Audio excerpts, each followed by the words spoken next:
right. Well, Keen, with your contributions, you should count twice.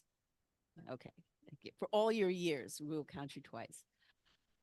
Good evening, everyone. Welcome to CB2's September full board meeting. I'm Susan Kent, chair, and we are going to get started. And the first thing should we take attendance? Because we don't have, yes, let's start with attendance.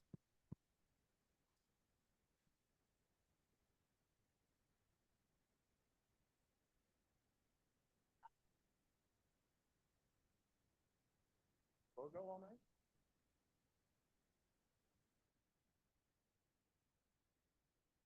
On would help. Okay. Good evening, everyone. We'll start. Susanna Aaron. Will Benesh. Keen Berger. Carter Booth. Present online.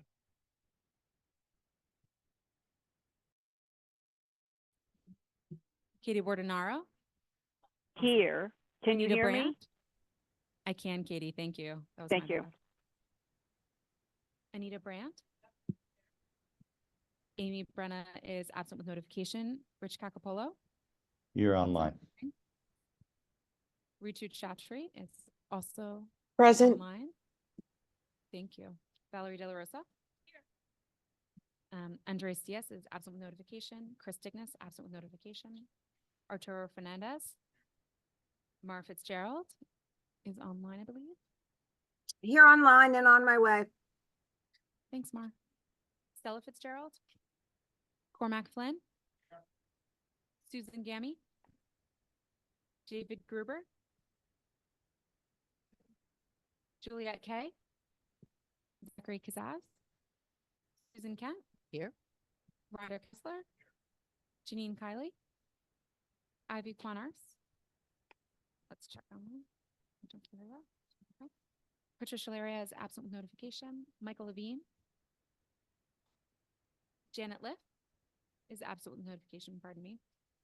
Benjamin Listman. Ed Ma. Matthew Metzger. Online. Thanks, Matt. Thank you. Erica Olson is absent with notification. Brian Pape. Donna Raftery is absent with notification. Lois Rakoff is absent with notification. Bo Riccobono. Rocio Sands. Shirley Secunda. Edward Siegel. Frederica Siegel. Emma Smith present. Dr. Shirley Smith is absent with notification. Chenault Spence will probably be here shortly. Susan Wittenberg. Anthony Wong is absent with notification. Eugene Yu. Okay. We are one shy of quorum at this time. Okay, but that's close enough for starting public session. I will now turn the mic over to our first vice chair to conduct our public session. And David Gruber is here. We now have a quorum.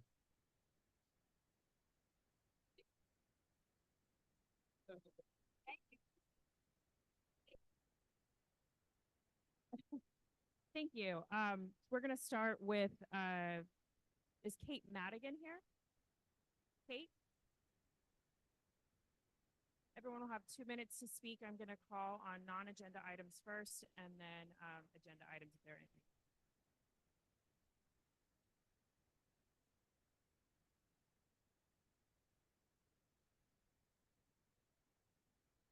All right, can everyone hear me? Perfect. So my name is Kate Madigan. I work at the Public Theater. We definitely want to make sure that we're involved in the community board. Oh, thank you. And say hello to all our neighbors every now and then. I'm here to welcome you to our fall season. The Public Theater started our 24-25 fall winter season with Counting and Cracking, hosted at NYU Skirball. The play closes this Sunday, September 22nd, and it is a sweeping episodic play featuring 19 performers from across the globe on a multi-generational journey of a Sri Lankan Australian family from 1956 to 2004. Yesterday, our production Good Bones started previews at 425 Lafayette. Pulitzer Prize winning playwright James I. James, who wrote Fat Ham, which also premiered at the Public, explores gentrification and the growing price of the American dream, and his sharp, funny new play Good Bones. The show closes October 27th. Our next show, Deep History, has a free community night known as Joe Pap Free Ticket Performance on October 5th at 7 p.m. Please visit our website to learn more about these opportunities. I will leave this letter and my business cards with the board if anyone is interested. And in addition to our core programming, we have special programming designed to be in dialogue with the current social political moment.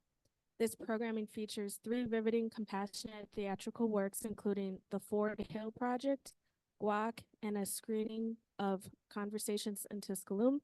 Please note Ford Hill and Guac are ticketed, but Conversations in Tusculum is free, but online reservations are still required. I'm happy to assist anyone. And finally, I'm happy to report our summer programming, Go Public, was a success. We took our adaptation of Comedy of Errors on tour to all 5 boroughs and performed for over 23,000 people. This included a performance on Astor Place with over 775 people, and our Movies in the Park in collaboration with NYC Parks in Washington Square Park hosted 500 people, and our Black Party in Astor Place in late July hosted 3,500 New Yorkers. So thank you so much for your participation in all our free programming. We're here as wonderful neighbors to wonderful neighbors. Let me know with any questions and have a good rest of your night. Thank you. Thank you, Kate. We have one question from Cormac Flynn. Sure.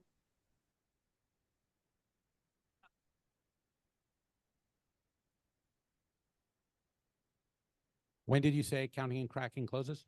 This Sunday this Sunday, I think Alright. there's a matinee and evening, and I do have a discount code if that's permittable, and I can share that personally or also with the board. I've heard from a couple of people who've seen it that it's like the best thing they've seen in years. It's terrific. Good. So Glad to hear. Good. Glad I came Thank tonight to make an announcement. Thank you, Kate. Next, in person with I'm not sure if it's a non-agenda item, Andy Yalanis. Are you here, Andy? Okay, with that, we'll go next to Jane Carey on Zoom from the Whitney. Great, thank you. Can you all hear me? All right. So I'm zooming in from the baseball field. I'm on childcare duty today, so I'm sorry I couldn't be there in person, but it's a beautiful night for baseball.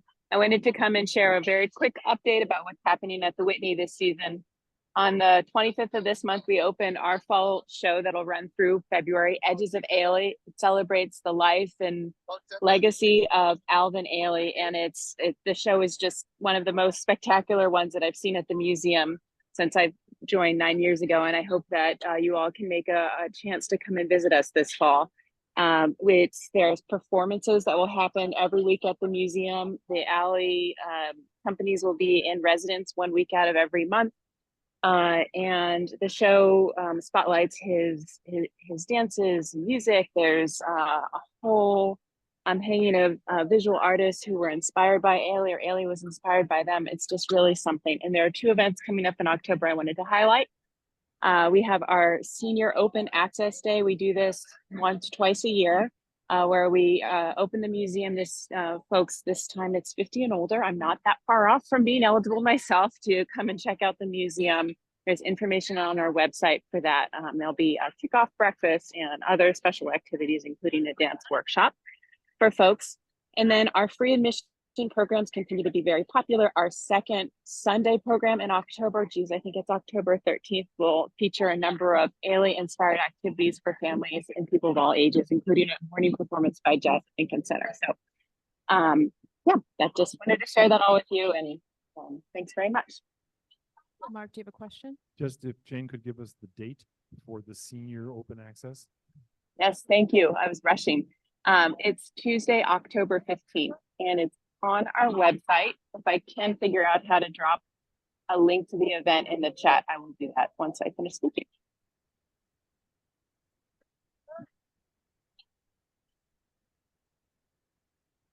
Is that it, Jane? That's it. Thank you very much. Thank you so much. One more check for Andy Yalanis.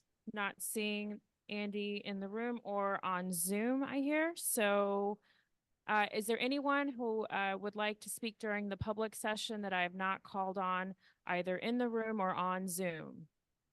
Are there any hands raised on Zoom? I'm okay, and I don't see any in the room. So with that, I'm going to close the public session and hand it back over to our chair, Susan Kent. Thank you, Valerie. Okay, let's move forward. The next item is adoption of the agenda. A motion to adopt, please. And second, and all in favor. Thank you. And now we will go to reports from our electeds and their representatives. So if all you good people, we'll start with the folks in the audience who are here in person. I see Connor, I see Peter. Anyone else who's here? We will just come up one after another and you will be next.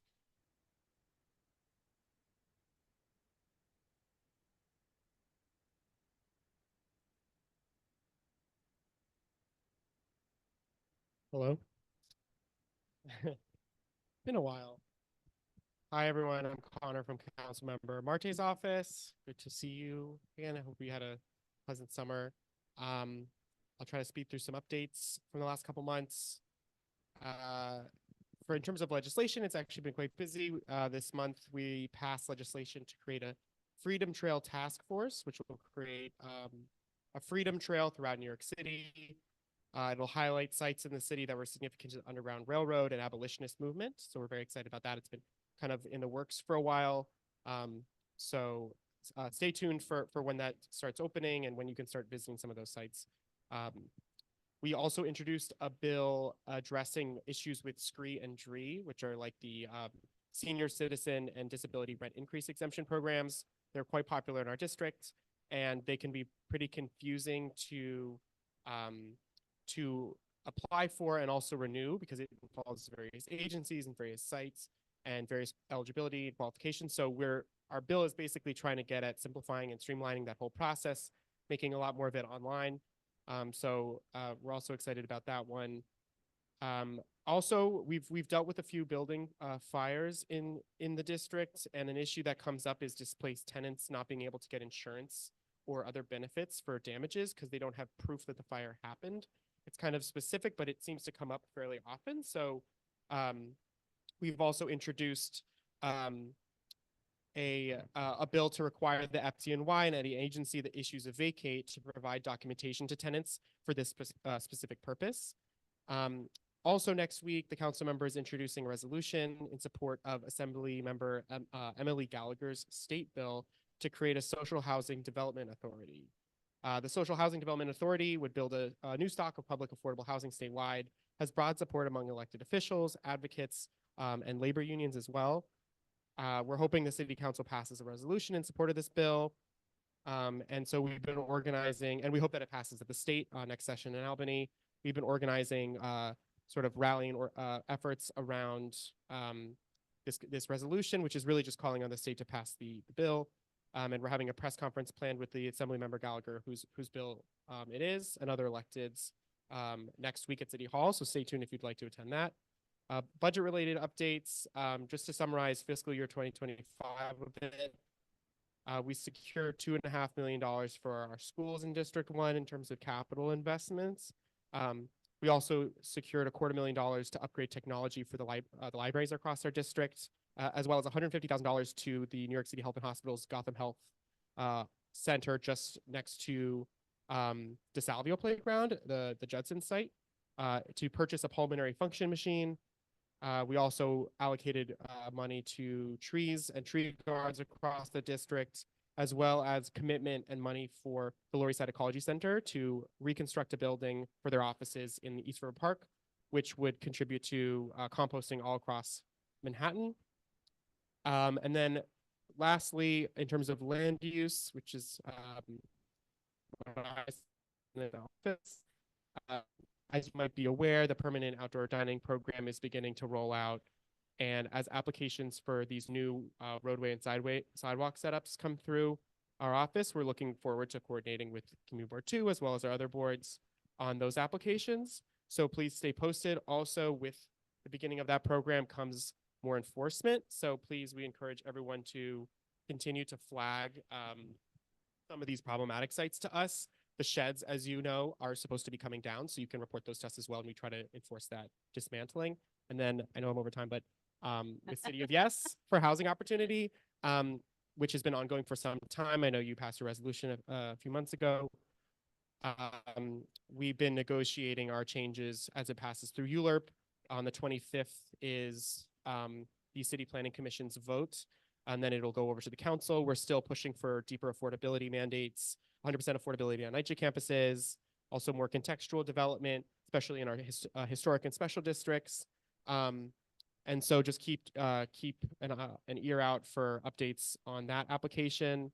And then I'll finally finish off with, we have a Family Fall Festival in Coleman Playground, September 27th, and a free bike helmet giveaway in Seward Park, and a free jazz concert in Washington Market Park, all happening in the next couple of weeks. So just stay on the lookout for those. Go ahead, please. Questions? It's not. Thank you for presenting. I have a question. You mentioned something about dining sheds, that everyone should report the ones that are up.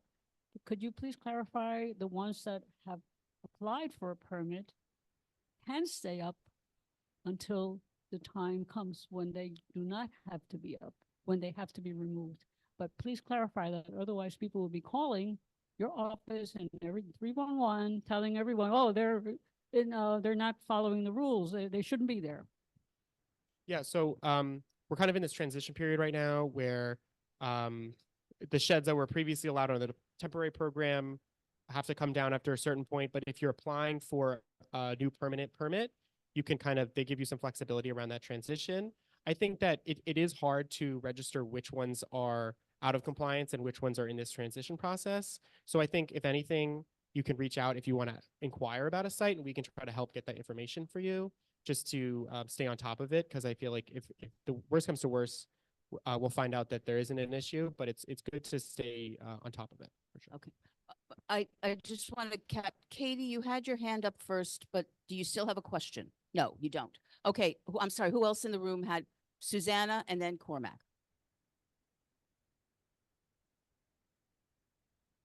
Hello. Hi, I have a question about the Freedom Trail. Under whose auspices will that be organized? Who's writing that? Who's actually making it? Yeah, so it's there's actually like a lot of sites just like in common knowledge now. The people who've been advocating, there's like various groups who've been advocating for this passing. It's creating the bill actually establishes a task force. I can follow up on the information of who'd be assigned to that task force if that's Not the just, question. so in other words, there would be a task, it wouldn't be like part of the Parks Department or. Right, it would be like our legislative director knows more information on who, Okay. but it's a task force, and so the first step is actually getting the experts in the room to establish those sites, and I'm sure a lot of it is going to have a lot of public input, and it's going to be a flexible list, so I'm sure it'll expand over time as well. Thank you. Yeah, hi. My question was also on the outdoor dining. A really good point, by the way, that my colleague made about, they are allowed. People who are application are allowed. I'm wondering, is there enforcement going on though for those people who do have their applications in? And the reason I ask this is because, a lot of the people who they say their applications are in, so they're allowed, and yet their current build out does not meet even current requirements, let alone new plan requirements. And, is anybody enforcing that in the meantime, or they're just going to be able to coast on that until? Yeah, so I'll let Valerie also speak to. I mean, what I can say is that We have our expert. my counterpart in the and so I would say that enforcement has always kind of been an ongoing issue, especially in the temporary program, but both programs are under DOT and they are the enforcing agency for this program.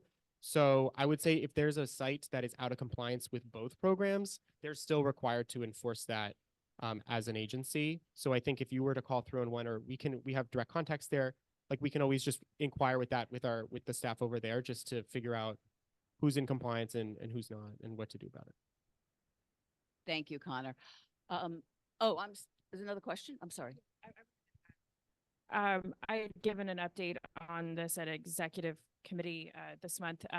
So since August 4th deadline, there have been 132 outdoor dining complaints in CB2. It's actually a reduction of 16% year over year for the same time period.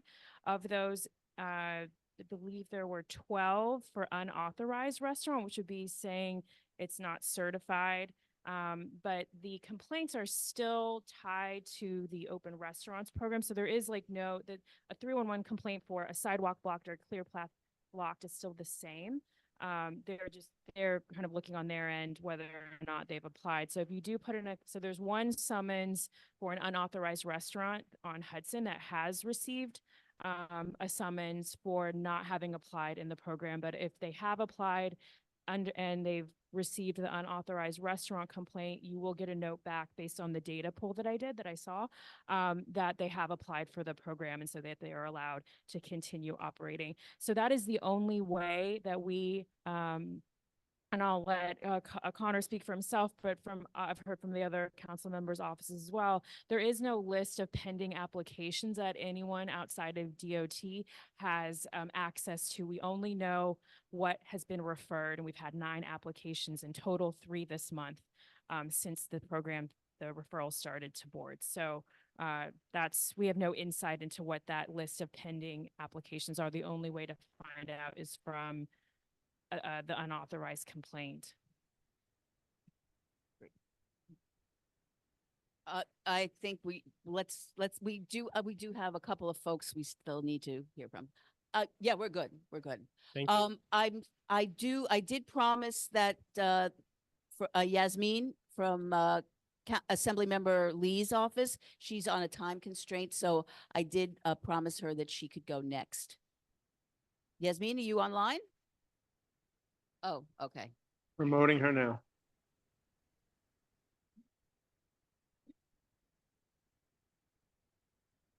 Okay. Hello, can everyone hear me okay? Yes, we can.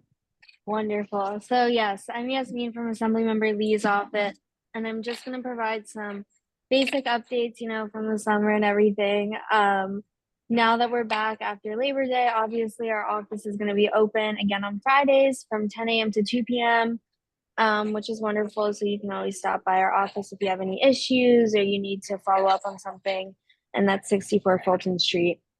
I also wanted to update you all on some community events that we did over the summer. We donated over 400 backpacks and handed them out at various events through FIDI, through Chinatown, and collaborated with a lot of different organizations on the Lower East Side.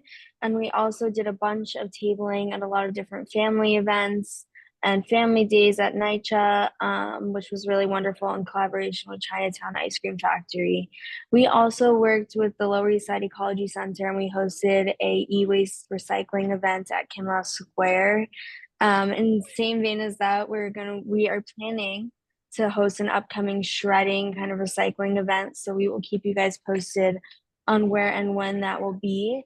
Of course, it's a legislative blackout 60 days before the election, but constituent mailers should have gone out at some point last week. So make sure to keep your eyes out for those. They should be hitting your mailboxes in the next few days if they haven't already. And that's it. Assemblymember Lee is, busy before session, meeting with a bunch of different community members and constituents. And if you have any issues or anything you want to talk about, please make sure to reach out to us. Thank you, Yasmin. Any questions? Thank you so much. I see none. Thank you. Okay, Peter, why don't you go?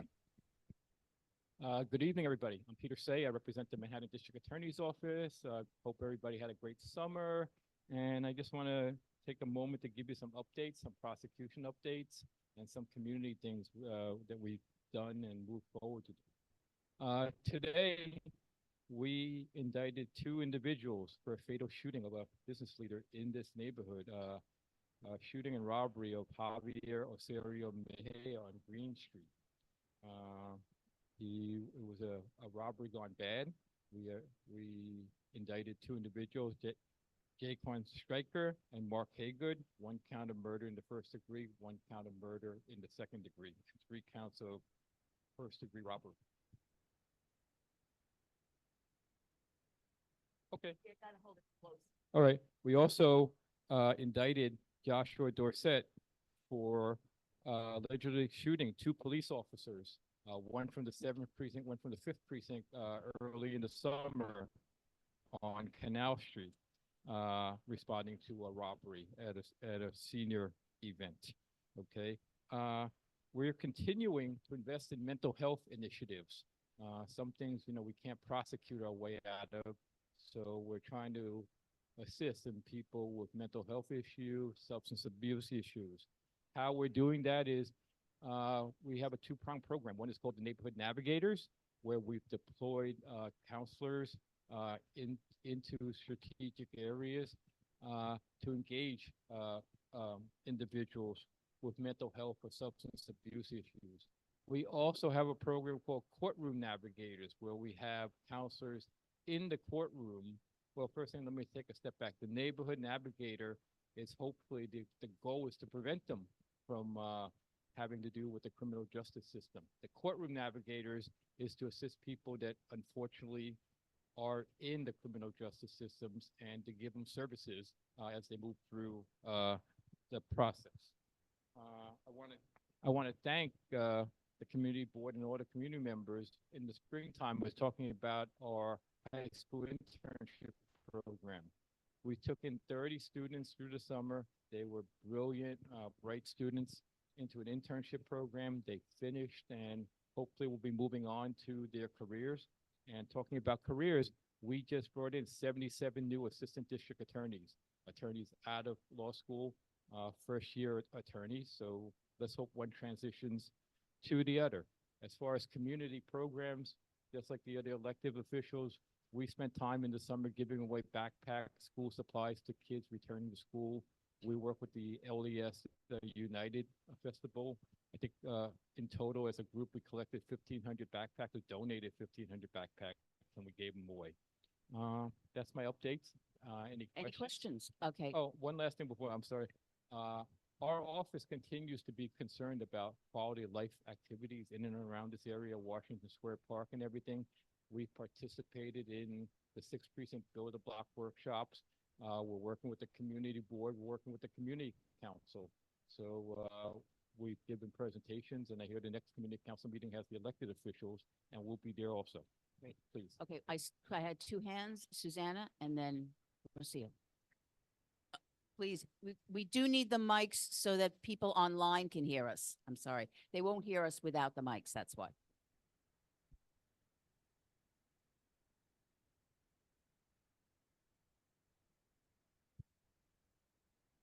Hi there. I had a question about your courtroom navigators. Who do you guys farm that program out? Do you have? We do. who Yes, we does that do. cases? Who does that program? Okay, the Neighborhood Navigators, we gave the contract to a community-based organization called The Bridge. The Bridge. All right, that's for the Neighborhood Navigators. The Courtroom Navigator, the contract went to Fortune Society. The Fortune Society. Thank you very much. Can you tell us, please, how your office is educating people about the resources that are available to them, number one, and number two, how many people do you know have taken advantage of the two programs that you discussed? Okay, thanks. Good question. For your first question, programs that we have, okay, in addition to my unit, the Community Partnership Unit, we have an education unit that I can, if anybody's interested, I can give you information on our outreach where we can come to your organizations and provide information. It ranges from giving you information on if you want to know how the process works from arrest to disposition, we can do that. We also have other units that we can talk about elder abuse, identity theft. So we have a unit that can do that. We can do that here. We can do it for your committees. Okay. Outside, I have cards about tenant protections, how to find out if you're engaging a lawyer, if he's a legal lawyer. We have a scan code there. You can scan and get the information there. And most important message we've been preaching for the past couple months, our office has been preaching, PD has been preaching, is the cell phone scams. Does anybody know what we're talking about? Basically, we have these kids coming to you very alone and saying, hey, I have a basketball team. Would you donate $5 to it? And he goes, oh, okay, but we can't take cash. Can you Zelle or Venmo us? If you give me your phone, I'll put the information in. And somebody else will distract you and they'll take $4,000 or $5,000 from you before you know it. So basically our message, and I put cards there, your mobile phone is like your wallet. Would you give your wallet to anybody? So the case is never let anybody have your mobile phone. Okay. So how many people have taken advantage? I don't have that information. The Neighborhood Navigator program began on April 1st. The Courtroom Navigator is just starting right now. If you want to leave me the information, I'll get you numbers, okay? We do have some numbers that I can share. I just don't know off the top of my head for the Neighborhood Navigators. The Courtroom Navigators, not yet. Okay, thank you. Yes, Zach. Microphone, please pass it back. Hi, thanks for coming in for the presentation. Sure. Given the recent Supreme Court ruling that criminalizes homelessness or allows cities and jurisdictions to criminalize homelessness, I'm just curious if you see the district attorney office taking a different tact with the homeless population in New York in light of the intense policing tactics of the NYPD, especially on the subways. I don't have an answer for you on that. I'll take the notes down. If you want to share your information, I can get back to you on that. Thank you. Thank you. Any other questions? That's it, Peter. Thank you. I have Senator Kavanaugh online, so he goes to the front of the line. Senator Kavanaugh, whenever you're ready. That's very kind of you, especially since I was not able to make it all the way to see you in person, but I'm very, very happy to appear today. It's a busy night in the district, but just a few brief updates and obviously questions, of course. First of all, we had 9/11, which, a lot of us went to many events, commemorating that. And we also are continuing to focus on ensuring that the many people who may still be affected by that, their health, are getting the services they need. So we passed a bill that the governor signed in September last year that will require employers who had employees, present or former employees, who worked in the 9/11 zone that makes them eligible for the 9/11 health programs, to notify them that they might potentially be eligible.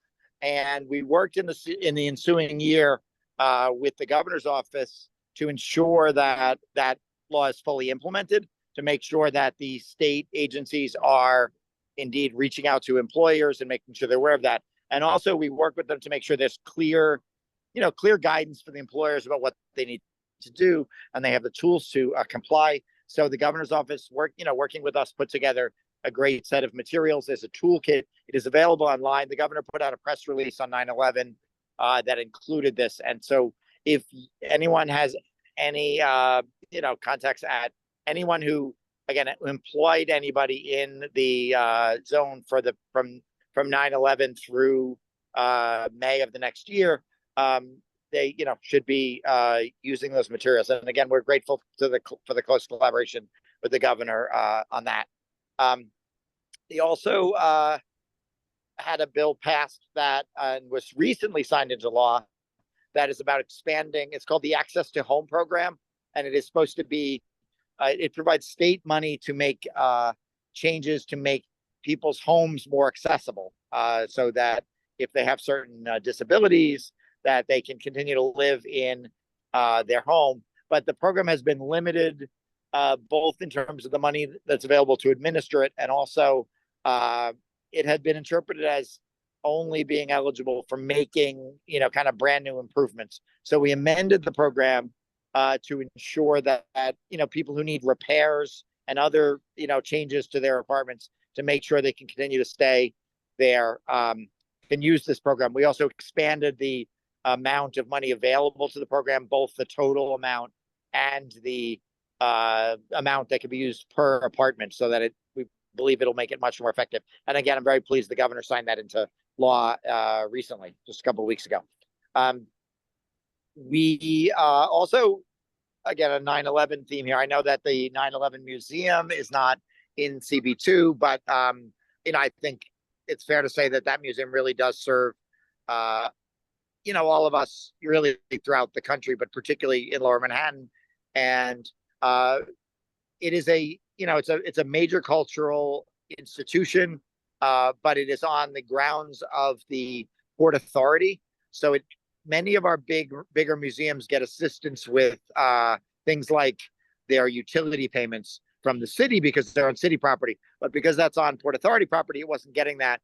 We did work with the Port Authority and with the governor's office and have an agreement that the state will provide $500,000 to subsidize the annual cost of the utilities to run that facility. So that's a big, it's a beautiful space, but it's also a very expensive space to run. So we hope that will help them stabilize their finances and, continue to serve their important role of making people aware of, what happened back in 9/11 and the continuing impacts of that. I think I will stop there. Again, I apologize I'm not there in person. I know you're working on the Dapolito Rec Center. And I think it's in a couple of weeks you're having a public meeting on that. I also have been calling for, transparency about what's going to happen with that facility. So I look forward to, joining you and making sure that we have the information necessary to know what the city's plans are and how we can be involved in that. And I'm also appearing along with a lot of our local elected officials at the 6th Precinct Community Council. It's sort of a special meeting where they're going to have a, time for the elected officials to discuss quality of life and policing issues in the community. And that is on the 25th of September. So I think I'll stop there. Take questions. Okay, we do have questions. Rocio, please. Thank you for presenting tonight. It's been a long time since I last saw you. My question is, you mentioned that there is a program that helps people to make apartments more accessible when they were handicapped. And my question is this program also available to property owners as well?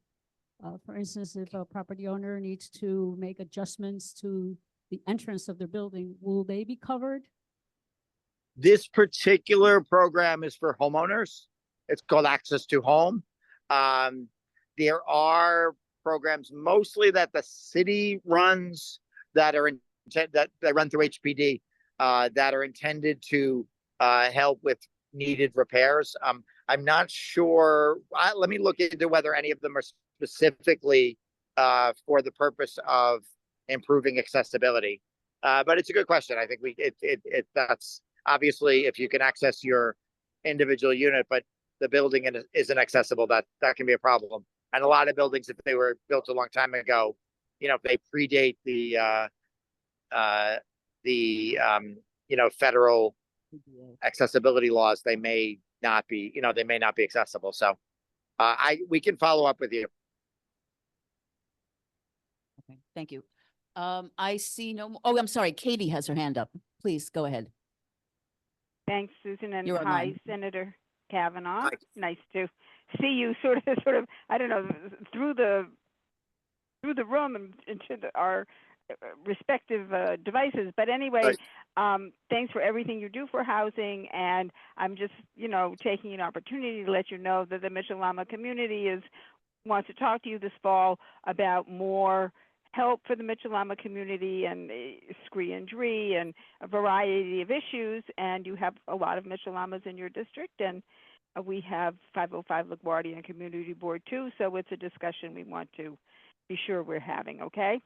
Yes, absolutely. And I worked closely with a lot of the Mitchell-Lamas, particularly on some reforms around the buyout program a couple of years ago, as you know. And I also am thank you for mentioning scree and dree. I was going to do kind of, the legislative session starts in January. So I was thinking I would do, the look ahead, maybe a little later in the fall. But we are really already gearing up for the legislative session. And as the chair of the Housing Committee, I'm particularly focused on what we need to do in housing. So, rental assistance is going to be a big topic. But also, I've been working with Deborah Glick over a number of years now to strengthen and expand the scree and dree program to make it more accessible to more people, to make it more generous to people. So it really is preventing, rent poverty and stabilizing people in their homes. So I'll have more to say about that going forward. But yes, I'm also happy to meet with you to talk about these issues as they particularly relate to Mitchell-Lamas. Thank you. Thank you. Thank you very much. I see no more hands. So thank you for sharing your time with us. Have a great meeting. Thanks. Thank you. care. Okay, we're going to go back to the reps in the room. Biani. Thank you. I'll try to keep it brief. Hi, everyone. My name is Biani Rodriguez, and I am from the office of Council Member Carolina Rivera. So recently on September 4th, Council Member Rivera did a walkthrough of Washington Square Park with the mayor's office, the 6th precinct in Homestead, which is a program that the administration has cited as one of the most comprehensive street homelessness outreach efforts ever developed in an American city. Unfortunately, the mayor was unable to attend due to the water main break issue in the Midtown Tunnel. But our office is looking forward to rescheduling that walkthrough with him included. In the meantime, we are going to continue working with the local precinct, Homestead and Goddard Riverside, which is a homeless outreach nonprofit that we work with. And we give funding to, and as, of course, these teams continue to do their daily outreach, and they're working with multiple individuals towards obtaining housing. We also did a walkthrough of Minetta Lane to address the lighting conditions and the street pruning. DOT will be making a lighting survey, very soon for the lighting conditions, and we are looking forward to working with parks to address the street pruning. We also did close a few smoke shops along with the sheriff's office. Of course, we know that there's a lot of smoke shops that are unlicensed and that they can be a danger to our health and safety. So please, please, please report those smoke shops to OCM and then follow up with our office so that we can follow up with the sheriff's office and get them closed. We also did distribute over 700 backpacks over the last month to children in need and families in need. If you or anybody that you know needs a backpack for back to school, feel free to reach out. I have more information in our board report, so please feel free to read it. I see that some of you already have it, which is great. Any questions? Any questions?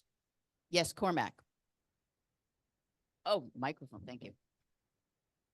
I just wanted to compliment and thank the councilwoman for her recent getting involved in the mess at 643 Broadway at the corner of Bleecker. Those folks have been complaining, like we've been hearing about it for, like well over a year now or longer. They've been complaining to the city. They've gotten no action. And I've heard from some of them that they're much more optimistic now that the councilwoman's gotten involved. So thank you. Yeah, I also encourage everybody to reach out to our office. If you're ever curious about what we're doing to address quality of life issues, please feel free to reach out and I'm more than happy to provide you with that information. Thank you. Thank you so much. Okay, Roy, you're next.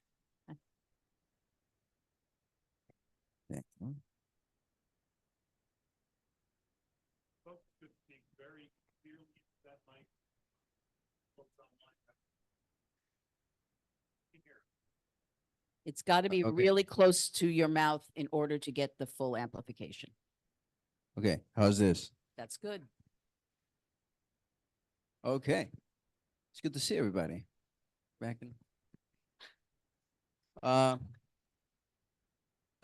So back in 2023, the legislature passed something that would require the education commissioner to convene a task force to study dyslexia and dysgraphia. Right. Oh, I'm sorry, Assemblymember Deborah Glick. I'm Roy Ruiz. I'm sorry, I forgot to introduce myself. So that task force is convening a bunch of hearings. One of them is in September 23rd, and the other one is on October 1st. And instructions on how to join those hearings are in our board reports. Met Council on Housing is having a new training for tenants on tenants' rights called Tenant Renters Get Wise. And it will be about understanding good cause eviction and how to get repairs done. So that's happening via Zoom on October 10th. Another thing that we wanted to share, as well as finally the proposals that were gonna be on the ballot this November. You're not just voting for elected officials, you're also gonna be voting on things that are going to affect the New York Constitution and the city's charter. So, yeah, the Equal Rights Amendment will be on that as well. And you can find more information on these things on the links that we have on our board reports. Thank you.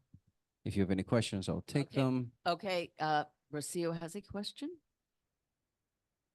Thank you so much for coming over today. Yeah. My question is, what resources are available to help property owners who are dealing with tenants that do not pay rent for years and years, Mhm. courts that are backed up for years and years, and evictions do not happen?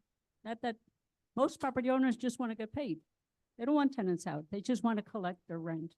So what resources does your organization, does your council person have for property owners? Correct. We go too. It's okay. Assembly member. And you're happy to reach out to us. Rocio, you have my contact information. If you want some resources, I'm happy to find them for you. If anybody would like resources, please reach out to me. I will give you my card, or my information is at the bottom of this thing, which I left out there.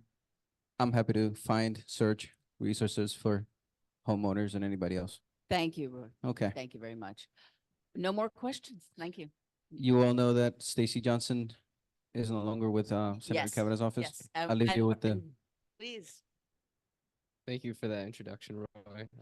Okay, I'm Sharif. I'm the new Stacy, but I know that I can't replace her. I'm with State Senator Brian Kavanaugh's office. I'm sorry. Is there some?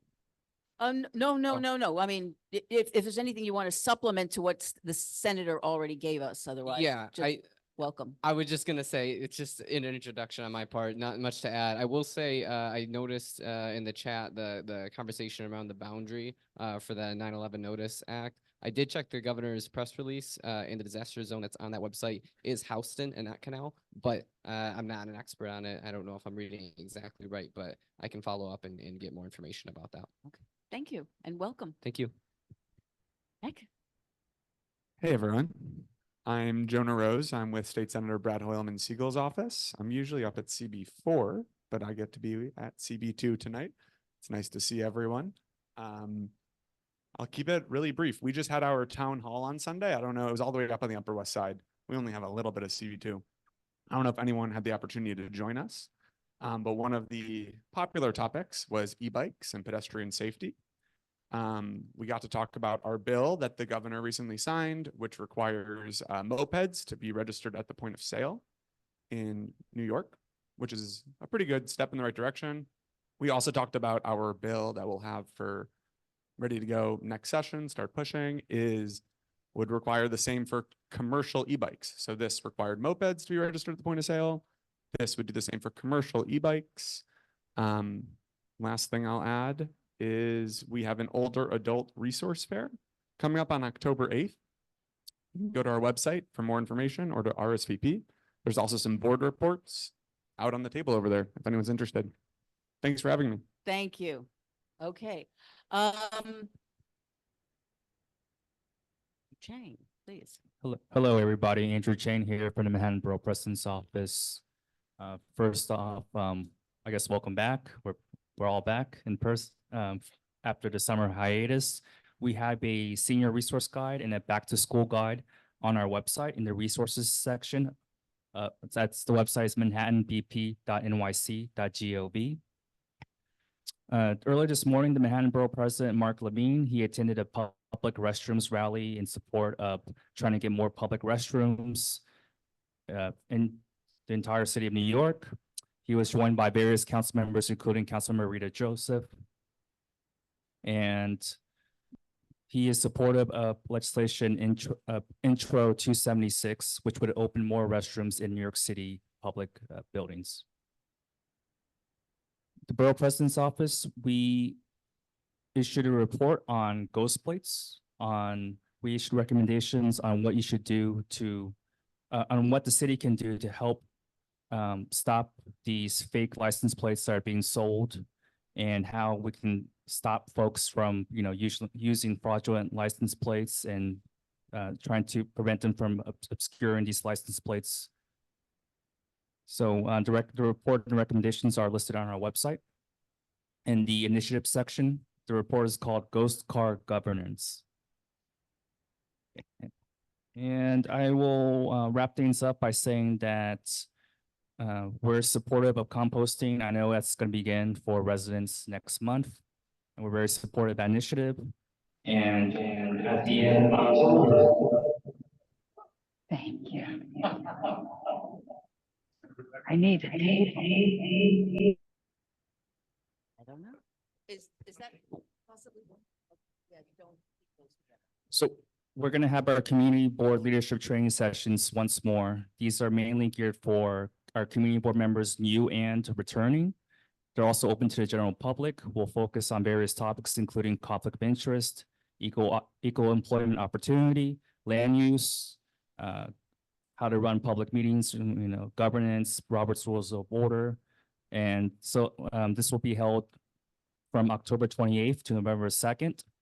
And please stay tuned for more information. We'll send it out to the chairs and district managers. Thank you. Thank you, Andrew. I have hands up. Zach and then Ed.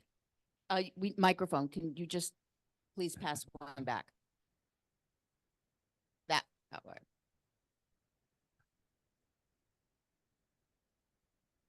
Thank you for coming, and thank you for the ghost plates investigation. I'm curious if that also includes placard abuse, or is it just limited to the license plates? Yeah, I mean, I believe it goes hand in hand. So I can't speak more beyond that, but yeah, you can read the report on our website. Great, thank you. Hi, thanks for bringing up composting. We're actually just talking about that in the room beforehand because that date is coming fast and furiously. Yeah. I think October 6th. We haven't seen much information shared either with people of the community or with building owners or new cans that have been given to buildings. Do you know what the plan is, in fact, to do that rollout and drive the education? Yeah, I myself don't know what the city of New York is doing in terms of public awareness and education on how to properly compost. But that was brought up internally within the Manhattan Borough President's office. So we are looking at ways in which we can encourage the Department of Sanitation and other relevant city agency folks to help educate the public. We do have a solid waste advisory board for Manhattan, in which these members help deal with zero waste, composting, recycling, and whatnot. So we will be sure to engage those members. But yeah, we will try to see who, what's going to be in the pipeline. Because yeah, you're right. It's happening around October 6th, I believe, supposedly. Yeah. Will. I was just going to add that for CB2's street activities and resiliency meeting, October 7th, DSNY will be presenting on this very topic. So hopefully that will help as well. Great. Okay. Yep. Are you asking the same question again? Similar. Are you asking the same question again? Similar, no. So do you think that your office could consider sending maybe ambassadors or somebody who would go to buildings that are owned by property owners who don't have a way to comply with the new regulations that Department of Sanitation has put? So many buildings in this area are small. They don't have a basement where tenants can deposit their garbage. They don't have backyards. They don't have, and so how does one comply when there is no room? So I thought that it would be a great idea if Department of Sanitation could do something like that. Maybe your office could suggest this as some suggestion to you. Yeah, that's a great point, Rocio. And I sit on several bids for Lower Manhattan, including my counterpart Connor Allington from the Councilmember Marte's office. And this very issue was raised at the Soho bid and various other bid board meetings for Lower Manhattan. So yes, that's a good point, and I will bring this back internally to our policy unit. Thank you. Thank you, Andrew. Okay, let's move on to our next, rep, Robin. You are next. Hello, thank you. Actually, I guess we say, welcome back, September, and good to see everybody. I actually just wanted to use my time to say hello and to everyone. The issue that just came up with regard to composting, particularly for smaller buildings, I am happy to get back to the person who was asking. If you put your information, or maybe Mark, you can send me the information. I know that DSNY will probably cover that in their presentation to you in a couple of weeks, but I will be happy to see what information I can get in advance so that smaller buildings without the space that they imagine they'll need can comply with the law. So Susan or Mark, if you want to follow up with me with contact, I'll be happy to help. Absolutely. And I Absolutely. will see you all next month. Have a Okay. good rest of the September. I'm sorry, she represents the mayor's office. Oh, I'm sorry. I am Manhattan Borough Director for Mayor Adams, and I cover the area south of Central Park. So. Yes, Cormac.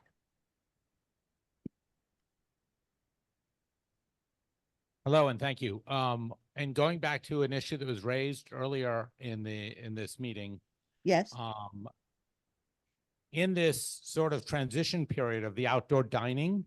Yes. Right? A lot of people are reporting to 311. I know on my block, people have been reporting places that are out of compliance, like what they're doing is boldly not allowed under the rules and has never been. But DOT never seems to come and inspect or enforce anything, or they show up in like the midday or the morning when the restaurants aren't open.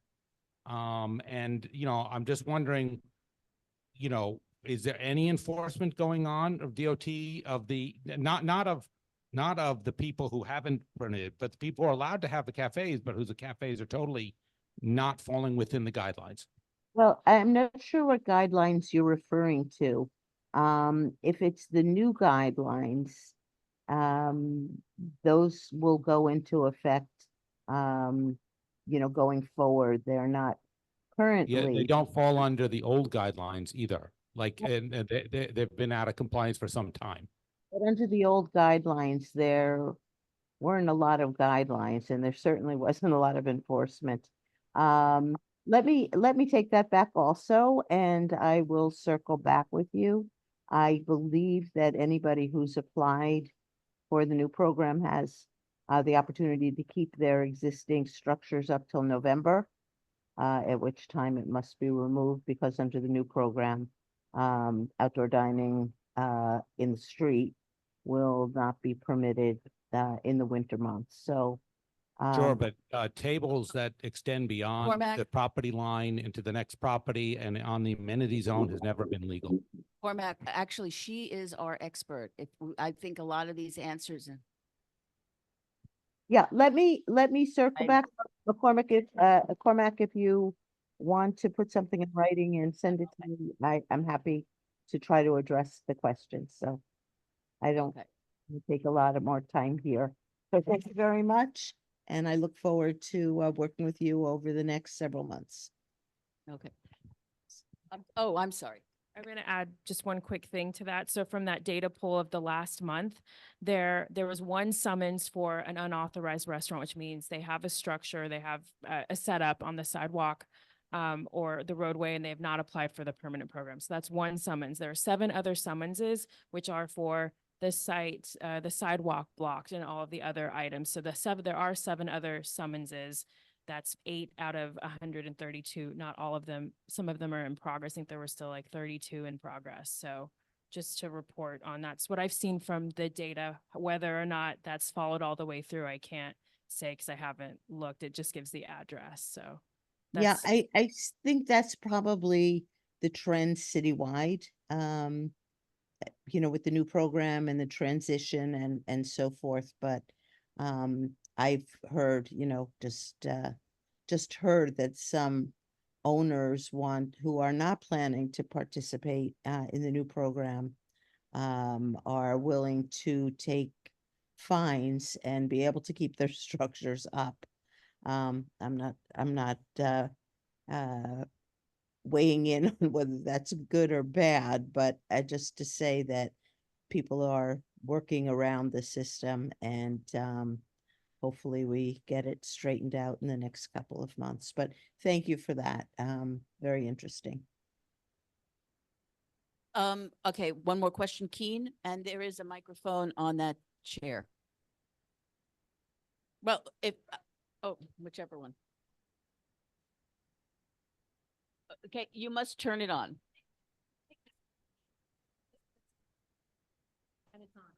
All right, thank you. Hi, Thank you. Keen. It's been a long time. Hello. Yes, yes. I keep hearing about the fact that, or apparently a fact that home health aides work for 24 hours, but just get paid for 13. And this is something that city council is supposed to deal with, but the mayor is blocking it. Now, is that accurate? I know that the city council has been advocating for this. In fact, Councilmember Marte has actually been very involved in this. I don't know what the current status is. I'm happy to look into it. It's a difficult situation on a lot of levels. People Yes, who I know it's difficult, but I just wonder if, I understand it's not just Marte, that the majority of the council are in favor of it, but the mayor is not letting it come up. I will. That's what I understand. Well, it's the city council that would propose the legislation. The mayor Yes. proposed legislation. So are you saying that they've given him a bill to sign, or? Well, the problem is they can't get it. Apparently there's that's what I want to find out. What's the block there? Block of some sort. There's some reason the mayor, even though the city council is in favor and Marte is pushing it, that somehow it's not getting to Yeah, the mayor. Somehow the mayor is the problem. I will look into it, but know. basically the legislation that is passed in this city requires the city council to approve it, and then it goes to the mayor for approval, veto, or whatever. But the legislation itself has to be formulated and approved in the legislative branch of the city. So let me check in to see where that is. I don't know. Okay, thank you. Thank you. Take care. Okay, I see no more questions. So thank you, Robin. And thank you. Appreciate the opportunity. And next then is Nicole. Hi, everybody. So nice to be back. I'm sorry I'm not there in person. I hope everyone enjoyed their summer. We have a lot of events coming up, so I thought I'd start with that. I will put in the chat our August newsletter so you guys can see what we were up to over the summer. This Saturday, we are having a e-waste recycling event. There's also going to be a shred truck there. Sorry, but you're going to have to go outside of CB2. It's at London Terrace. And that is on Saturday from, just looking it up, 10 a.m. to 1 p.m. And that will be on West 24th Street between 9th and 10th. Just wanted to say that we still have a lot of our ongoing programs. We have Senior Food Bag. If you're interested, it is a farmer's market $10 food bag of vegetables and fruit every other week. And we have that for a couple more weeks into the end of October. You can give us a call at the office, or you can check in with your local senior center to see if they participate. We also have our housing clinic, which meets once a month on the second Tuesday. We have our Scree and Dree Clinic, which meets once a month on the fourth Tuesday. As Senator Kavanaugh mentioned, there is going to be 6th Precinct Community Council. We'll be holding a panel of electeds on September 25th. That starts at 7 o'clock, and Councilmember Botcher will be participating in that. Towards the end of the month, on the 30th, we are having its participatory budgeting time again, and we are going to have our kickoff meeting that will be taking place at the Roundabout Theater on the 30th of September, and that will start at 6:30. Just keep your eyes out for we'll be sending out a lot of reminders. A bunch of events also in October. We're going to have a flu event with Tony Simone's office, Assemblymember Tony Simone's office.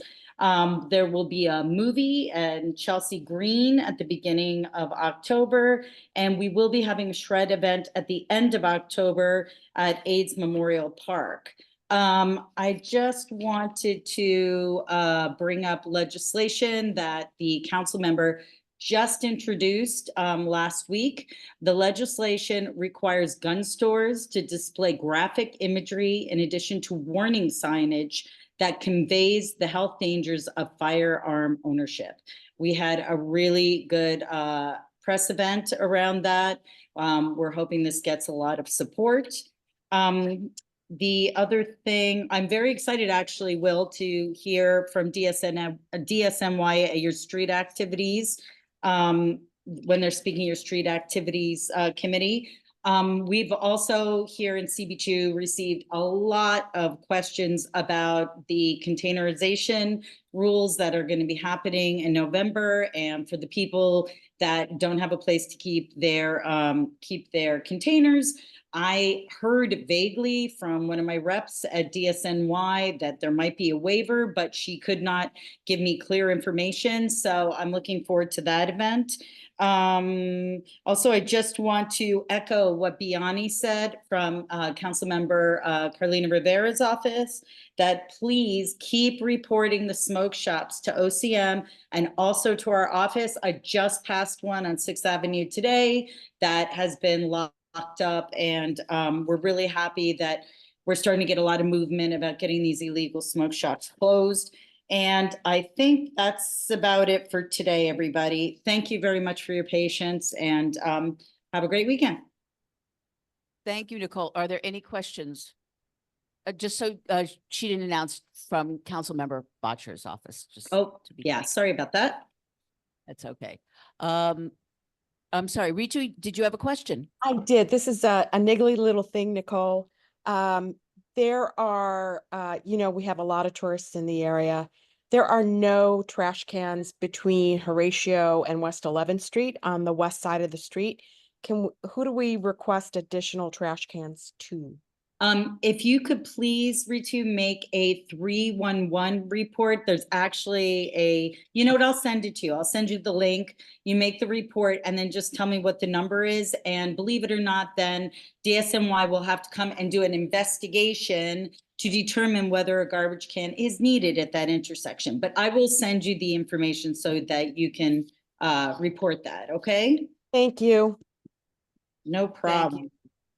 Okay, no more questions. Thank you, Nicole. Next I have Evelyn Collado. Is she on? Yes, I am. Good evening. I'm Evelyn Collado, and I'm the Manhattan Borough Director for New York City Comptroller Brad Lander. Thank you for the opportunity to address the board tonight. I have shared the office newsletter earlier this week with our updates, but I wanted to tell you about a report that we released earlier this week. And it's a 4-step plan to guard against corruption in city government contracting. So these are very detailed recommendations as to how to address corruption risks, strengthen oversight, and root out fraud in city contracting. This is part of our office efforts since 2022, when the New York City Comptroller Brad Lander came into office. We helped create the joint task force to get nonprofits paid that unlocked over $4.2 billion in 4.2 billion contractual dollars for the city of New York. We also urged the procurement policy board to address issues that were identified by DOI, the Department of Investigation, regarding a series of vulnerabilities to city contracting. Not a lot has happened from their side, so we have implemented systemic reforms on our side, making sure that any contracts that arrived in our office are thoroughly reviewed, and we have made sure that they are in compliance. We have this report available online, and which includes a list of contracts that have been rejected by our office. I also want to highlight the employer violations dashboard is our newest dashboard and includes the first ever transparency and accountability tool that tracks and analyze employer violations that have been investigated by city, state, or federal agencies. And lastly, I want to congratulate everyone behind the New York City Freedom Trail bill. I used to work on that. I worked a lot on that bill when I was at the city council. Wasn't one of my 5 favorite ones. And Jacob Morris and the Harlem Historical Society, congratulations, and of course to the council members and their staff for getting it through the finish line. Thank you.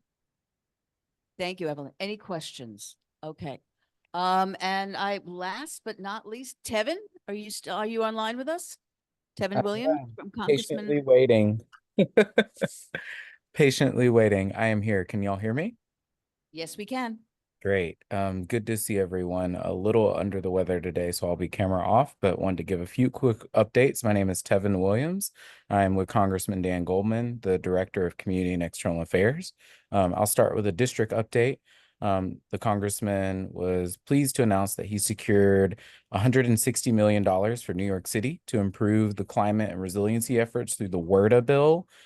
This key funding will help New York City with climate resiliency efforts. He secured a provision in the bill for the United States Army Corps to perform the HAD study, which will help with flooding threats. The WRDA, which stands for Water Resources Development Act of 2024, was also with other members of Congress, including Hakeem Jeffries, Jerry Nadler, and Nydia Velasquez. It's $100 million and $60 million for Kings County and New York County.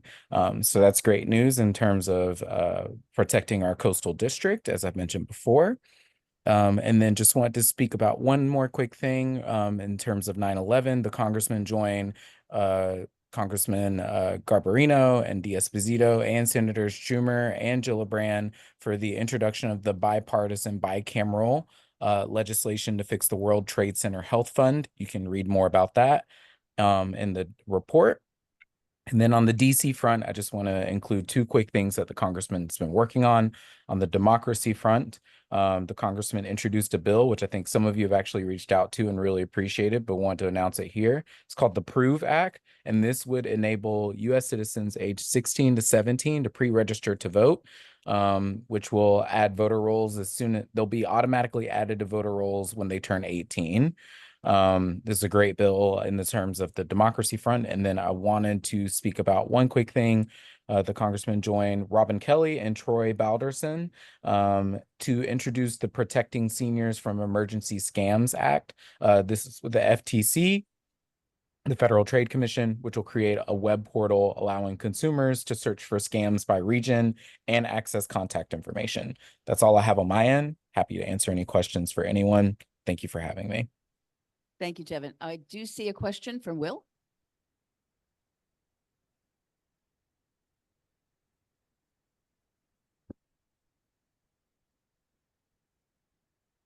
Hi. Hey, Tevin. How's it going? It's Will Benish. Hope you feel better, and hopefully we can see you soon. Yeah. I was just curious on the HAT study. I mean, obviously that's been going on for over a decade. Is there a certain aspect or element that this additional funding is going to on that, or is that known yet? Yeah, the city is available to tagline those funds for any type of coastal resiliency. But the WRDA Act gives them the authority to carry out the water development and projects and studies along with other things. But again, the HAT study has to be funded through Congress. And then it also has to be, it's a study plan, so it has to be like approved by the full Congress as well. So the initial draft has not been well received, as many of you know. And we are currently in a contentious house right now, but this is setting up for the future when we can give them the funds to help with providing coastal protection across Lower Manhattan and New York City in general. Thank you. I see no more questions, and I don't know, I think we got all the reps. Anybody that I missed, but otherwise. Susan, can I ask a quick question to Tevin? This is Ritu. Yeah, sure. Go ahead. I apologize. Just a few words about how the budgeting process is going. Sure. What's up? Oh, is this a question to me, or did you Yes. just ask about that? A question. As of right now, they've been trying to put a stopgap funding bill out at some Through point this December? week. Mhm. Yeah, at some point this week. There have been no talks of what that looks like with the majority. The majority has been kind of fumbling left and right when it comes to what they want to work with the Democrats on. But I'm happy to provide an update if you want to follow up with me, Ritu, on when that happens. We have until the end of this month. The current talks, I believe, is to provide a short-term gap funding for about 6 months. But as of right now, no continuing resolution has been introduced. Okay. All right. Thank you. You're welcome. Great question, Thank actually. you, Kevin. Thank You're you. welcome. I see no more questions, so thanks a lot and feel better. Okay, next you. item on the, I'm sorry. Next item, a few things that I just want to bring up. It is the time of year when, proposals are submitted for community planning fellows. The Fund for the City of New York is accepting proposals.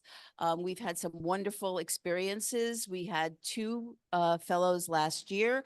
Unfortunately, the deadline is the 30th. So if it's not possible it may not be possible for people to put together a working proposal. But I did want to mention it because I want folks, especially some of our newer members, to know that this is out there and it is something that we can apply for year after year. These fellows are basically, they are there to try to deal with whatever are the local issues that we identify for them. This is their sort of on-the-job training. And they're specifically attuned to the needs of community boards. So if anybody has ideas, bring them to the chairs. If not, at least I want to put it out there. As was mentioned, the 6th Precinct Community Council meeting on the 25th. Again, this is going to be a pretty special one because our electeds are going to be showing up in person. So I just want to plug it. And if you can't make it, it is always the last Wednesday of every month is the council meetings. We have, let's see, we have, in response, our personnel committee met in August, and in response to the feedback, we ultimately did hire a new temp to fill in for Francine. It won't be relevant to most of you, but in case anybody calls the office and hears an unfamiliar voice, they should know that Francesco is now on the job. He seems to be doing very well. So just bringing that up. We did have, unfortunately, a resignation. Ann Hager could not, she just personal commitments just taking up time, but otherwise she's well. And lastly, I want to thank Valerie. I was not able to make this morning's borough board and she sat in for me. And I just wanted to give her the opportunity if there was something she wanted to add based on, the discussions in that meeting. Yeah, I thought that this group would be interested in knowing about, it was brought up from the Hudson River Park Advisory Council that had a meeting on Tuesday, which was the same night as our exec, so we did not have a representative there. That the New York State DOT is going to do a study of Route 9A. So that's along the west side. And it's also going to include a resiliency component. That's what's been asked. So it will involve the borough president's office, as well as CB1, CB2, and CB4.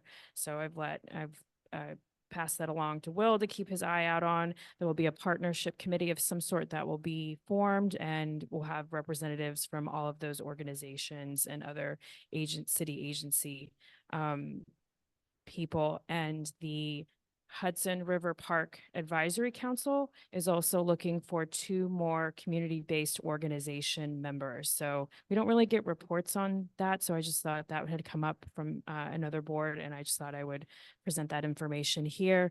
And there should be also coordinating with Shirley Secunda on any, I think, on any resolutions dealing with bike and West Side Highway. It goes all the way from, I think, 59th down to the Battery. And this is below our district, but the people here would also probably be interested in knowing that that also is going to south of Canal on West Side Highway is going to turn into a slow zone eventually. So that'll be 20 to 25 miles an hour. Thanks. Thank you. So next is our district manager's report.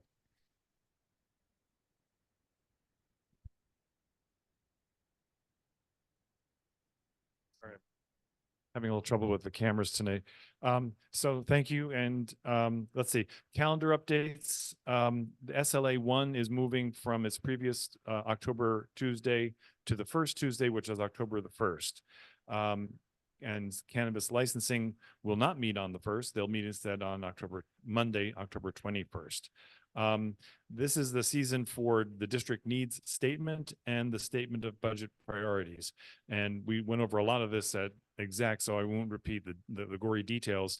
One thing I do want to make sure we say to folks listening in the audience and at home is that there is a survey that has been on our e-blast every week and for about a month or 6 weeks now, and it will continue, I believe, to the end of this month, and then we will report that to the executive committee. It's basically asking for budget priorities. How do you want the city budget priorities to be aligned to meet constituent needs? The district needs statement, of course, is not limited to those things that can be solved by money. It also would include district needs that could be solved, for example, by legislation or changes in regulations and so forth. The committees are all working on that. There's a lot of material on the Google Drive for all of that. And anybody with a question on how to proceed with that, please just give me a holler either by email or phone. I'm around for that. As you may have noticed, we can hear folks in this room from home. And the credit for that goes entirely to David Gruber and Susan Kent, who you heard me joke in this time about needing a DJ. Well, they found one. And it's an actual hip hop DJ. She showed me her cred from some sort of hip hop thing at the Louvre in Paris, rather. Anyway, it works. I don't ask questions. It turns out we were missing a piece of equipment. So all of the MacGyver-esque attempts that the other 3 consultants we went through, they missed that. And so we now have the little red box on the table over there, and we can hear folks at home. So God bless. Oddly enough, now the folks at home are having a little trouble hearing us, so we'll have to fix that problem next. We already covered the fund for the city of New York. It's the greatest thing. These are incredibly talented research fellows who can do your legwork for you, so I recommend it. Francine is doing well. We heard about Francisco, who has joined us. So Fran, we're doing great in the office, and we're grateful for that. Valerie is our expert on outdoor dining, and I would never impinge on that. I just want to share an anecdote.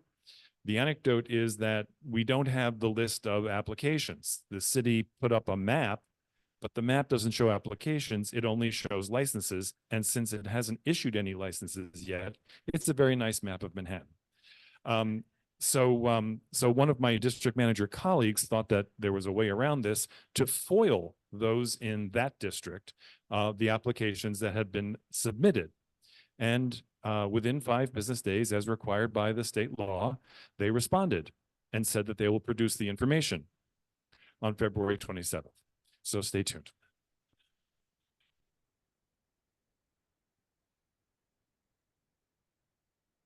Thank you, Mark. Okay, that concludes the public session. We are now moving into business session, and so we will now have attendance again.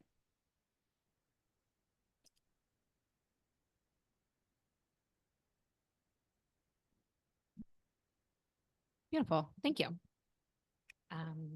Susanna Aaron. William Benesh. Keen Berger. Carter Booth. Katie Bordenaro. Here. Anita Brandt. Rich Cacapolo. Here. Ritu Chatri. Ritu. Sorry, I was on mute. Here. No problem. Thank you. Valerie De La Rosa. Here. Arturo Fernandez. Mara Fitzgerald. Stella Fitzgerald. Cormac Flynn. Susan Gammy. David Gruber. Juliet Kay. Zachary Kazaz. Susan Kent. Here. Ryder Kessler. Janine Kiley. Ivy Quanars. Still don't see Ivy. Okay. Michael Levine. I also still don't see. There we go. Benjamin Listman. Ed Ma. Matt Metzger. Online. Thank you. Brian Pape. Bo Riccobono. Nope, still not here. Okay. Rocio Sands. Shirley Secunda. Edward Siegel. Frederica Siegel. Emma Smith, present. Chenault Spence. Here. Susan Wittenberg. Eugene Yu. Thanks, everyone. Thank you. Next, we have the approval of the July minutes. Does anybody have any questions or amendments or changes? Yes. I have one edit. We had some slightly updated language for landmarks resolution 2, the resolved. We had agreed by a motion that it should be updated to change the wording around the area impacted by graffiti. I have the wording from the event and I'll deal with sending it tomorrow. Okay, and that was approved back in July, but it's That not was reflected approved in in the July, minutes. it's just not reflected. but- Okay, okay. Yes, Carter.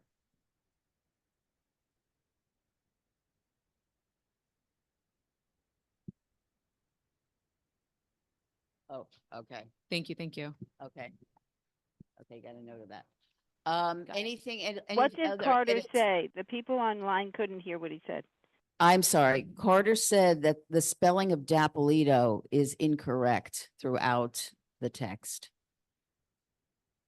The public session, the text from the public session. And we will make a note and correct that. Anything else? Okay, seeing none, a motion to approve? And second, and all in favor? Okay, thank you.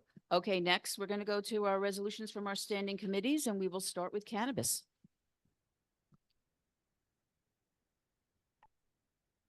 Mar? She is in the room. I thought she would. Mar must have stepped out. Okay, then we will go to landmarks and come back to cannabis. Chenault? Chenault, can you hear me? Yes, I was just organizing. Okay. We have Why don't you two, are you doing both most months now, or what is the? We're doing this month, and then we're going to go back and do the August ones. Okay, our September resolutions then. 560 Broadway to add 4 LED screens, 3 feet behind the windows, 3 on Prince Street and 1 on Broadway. It is an enormous amount of light and an enormous amount of area And there's no precedent for anything that approaches this. And it's on a particularly delicate and well-preserved and beautifully restored building. Recommend denial of the 4 large illuminated screens as unsuitable to the distinguished historic Soho building. 99 Worcester Street to install non-illuminated double-sided sunbrella banner on the 2nd floor. The banner is, it looks as though it was taken from the proportions for a large Soho loft building. And this is a small historic firehouse, again, beautifully restored. And we're recommending denial, and in its place, a historic blade sign conforming to the standard regulations hung upon the shop front. Do you want to dispose of these in any way? This is all the applications. Let's do the 2 applications first. Those are the only 2. Oh, okay. I'm sorry. Is there any questions or discussions on either of those 2 applications?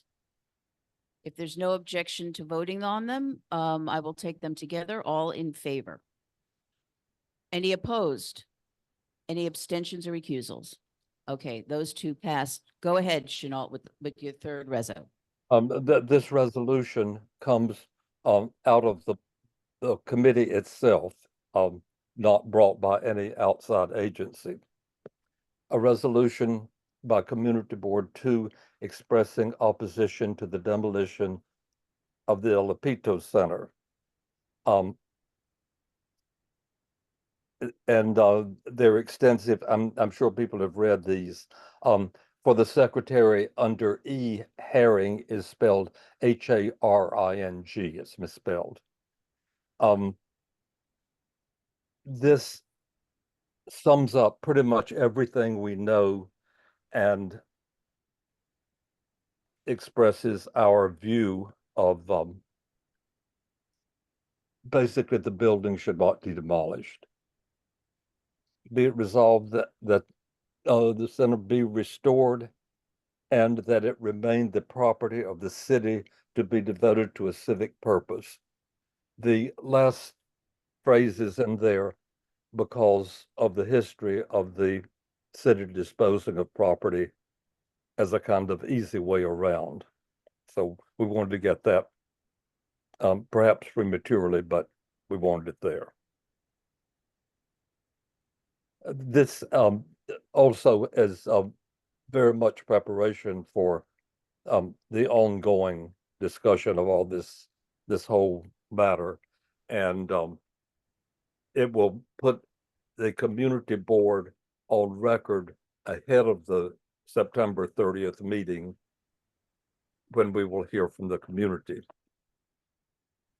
Thank you. Thank you, Chanel. Okay, we will open up the floor now. I will start with Susanna, whose hand was up first. It's just important people Sorry, get Chanel. the Thank you so much microphone. Can you hear me? Chanel, you can hear me, yes? Rich is shaking his Yes, head. yes. Okay. All right, thanks for addressing Tony Dapp. My question was this item on the agenda that the public saw? Did you hear any public comment? Did the public know that this was a topic of conversation at the meeting? This came out of the business session as new business. So this is generated by the committee and has not been seen, or this is not the result of any public comment. This is just the opinion of the committee itself. That is correct. Thank you. Okay. Frederica, you want to speak? Please go ahead. Thank you. I know there's a lot of misinformation swirling around the community, and I know that this is a very important topic. You said that the resolution includes everything that you know, and I think it's good to have that in one place. I've heard confusion about terms like historic district, historic building, landmark district, individual landmark, landmark building, contributing building, which is an official word, and building that contributes. And my first thought is that if you go ahead with this resolution, it would be good to define the actual status of the building so that we are on the record about that also. The other thing is that if we are having a public hearing, it seems strange to me for the community board, which is supposed to listen to the community, to issue a resolution in advance of hearing from the community. So I feel that this would be better served, even if it survived, every word of it survived, I feel it would be more appropriate after September 30th, not before. Thank you, Frederica. The, Janine? the reason for doing it now is so that we are on the record. We had a rather milquetoast position, just by what it is that the community board has no opinion because none's been expressed. And we felt that going into the meeting to have the board on record as having a view was important. Well, I wouldn't call it milquetoast. I would just call it wait and see. I think that Frederica, there is no back and forth. I mean, if you have a question, and otherwise I would please ask that the next speaker. I did not attend this meeting. I actually accidentally signed up for that one instead of the one at the end of the month. But it was my People say their understanding. names before they speak. It's hard to. I'm sorry, this is Janine Kiley. Yeah. And I did not attend the meeting. I do intend to attend the one on Dapolito Center.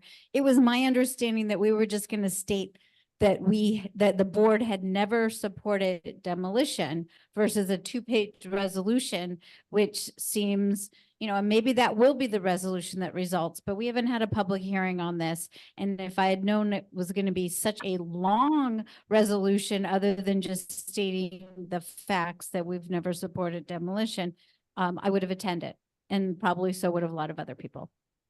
And I'm going to vote no on that one. Okay, Ryder has his hand up next. Thanks. This is Ryder. I echo the sentiments expressed about thinking that this will be more ripe for consideration in a resolution after the public hearing about it. I just want to add to, the position we might take about demolition, supporting it or opposing it or having some other view on it seems largely contingent on the reality of the facts of the case about whether the building is salvageable, what the safety status of it, and the resolution. Whereas the landmarks committee, no, sorry, that's right, that's wrong. Whatever whereas that I can't find about that, there's no sorry, yes. There are no reports or engineering studies to support the necessity for demolition in hand.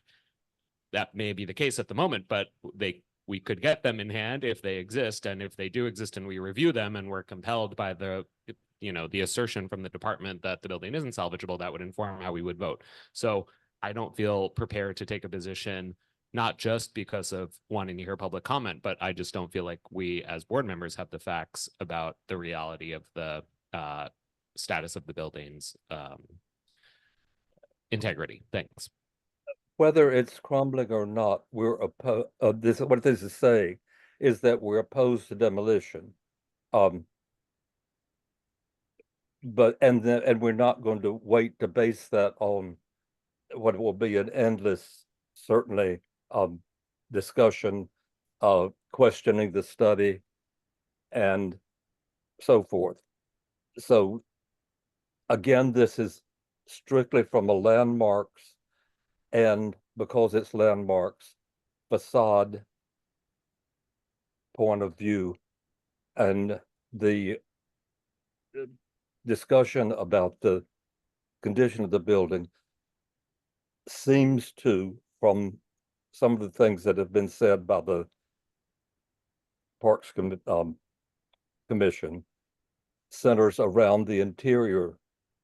And in one of the documents that is on the website, specifically mentions the economics of it and the economics of a building in this condition rather than really going for a full demolition of the outside as well as the inside. Okay, I want to call on people who have not spoken yet first. Okay, let me work my way around. So Susan Gammy and then David Gruber, and then I see Stella, and I will work around so that so I don't miss people. So please, Susan. Oh, Okay, two things.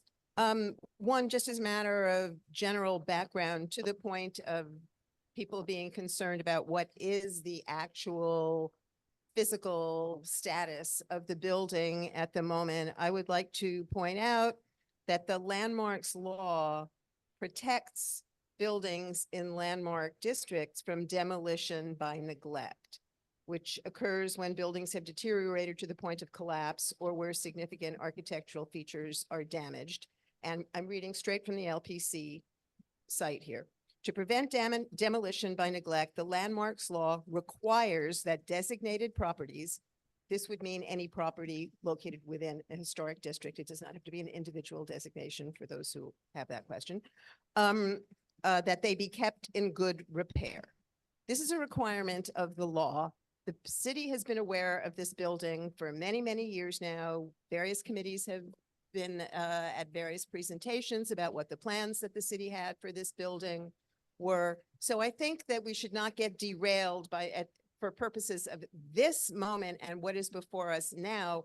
We should not get derailed by being concerned about what is presented in an engineering report, because the law requires that this building should have been kept in good repair. So that's that. If the feeling among the community is dominantly that this is too extensive a resolution, I mean, you know, there was a robust discussion in the committee, and many felt that a simple declaration that the community board is opposed to demolition of this building was not sufficient. Others felt that it needed, there was a disagreement about whether it should be a simpler, we don't support demolition, period, or whether it should be what ultimately is before you now. And I would like to suggest that if the dominant feeling among the community board is to not accept this on the basis of the large scope of this resolution, that we might prepare a substitute resolution simply saying the community board is opposed to the demolition of the Dapolito Center. are you making such a proposal, or is this just a statement? No, it's just a statement. I'm not Okay, yet okay, I'm making gonna such a keep proposal. going around to other people who have not yet spoke. Stella. I'm sorry, I did, well, go, Stella, please go ahead, and then David will go ahead. Okay. We can hear, yeah, it's working. I also just want to point out, can you hear me online? Yeah, they should be able Yes, to hear you if you just speak state into your the. name, please. During the July full board meeting, we heard 16 members of the public speak about the Dapolito Center. I just looked at the full board minutes and counted. And I believe all of them were opposed to demolition. And it seemed that they were confused or unclear if the board had a position yet, or if there had been a meeting. And so I think that it's positive for the board to make a position as soon as possible to inform the community. Thank you. David. Yes, David Gruber speaking. Generally speaking, I'm uncomfortable about bringing stuff on as new business without the community having a chance to speak. And I feel that since we are having a major meeting on the 30th, and we didn't have public participation in the landmarks meeting. And by the way, was there a quorum in the landmarks committee? There was, okay. I just feel that as a general rule of thumb, new business without public participation should not have a reso as important as this one. Thank you. Thank you. Okay. I'm sorry, please. No. Okay, I wanted to, I worked around, so let So me. here we have somebody from the public who was there, who was not, didn't testify. Okay, but the public is not participating in business session. So let me get to Eugene and let me get to Valerie, and then I will come back around, and then I will get to somebody who has spoken once. So Eugene, please go ahead. Thank you. So I wanted to also give, I guess my perspective as someone that was at the on the landmarks committee and was at the meeting. I want to go back to what Stella said. What Stella said that, we had 16 members of the public that showed up with full-throated testimony about the Dapolito Center in July. That informed our discussion when we went into this at the business session of our landmarks meeting. And we talked about this in the perspective of there is an upcoming public session on the 30th, September 30th. So there is opportunity for the public to speak on this, that's been heavily publicized. We felt that a lot of the issues that came up at July full board were because the community board did not have a clear statement or position, because we had never had to have an explicit position on the Dapolito Center. We were never in a position where someone was telling us it was in danger of being demolished. So we felt that it was prudent of our committee to get ahead of that discussion so that there wasn't the same level of confusion at the September 30th meeting for Dapolito.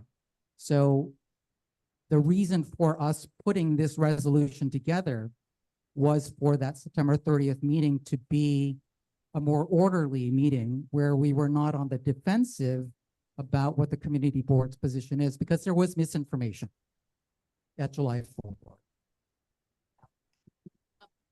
You finished, I'm sorry. I am, thank you. Chanel, I just wanted to ask if the Parks Department has confirmed their participation on the 30th or not. They have not. Who Thank asked you. that, please? It was Valerie. Thank you. Okay, but let me just go May I- sweep back in the room, and either we'll go and call on Rich. Artur. All right, thanks.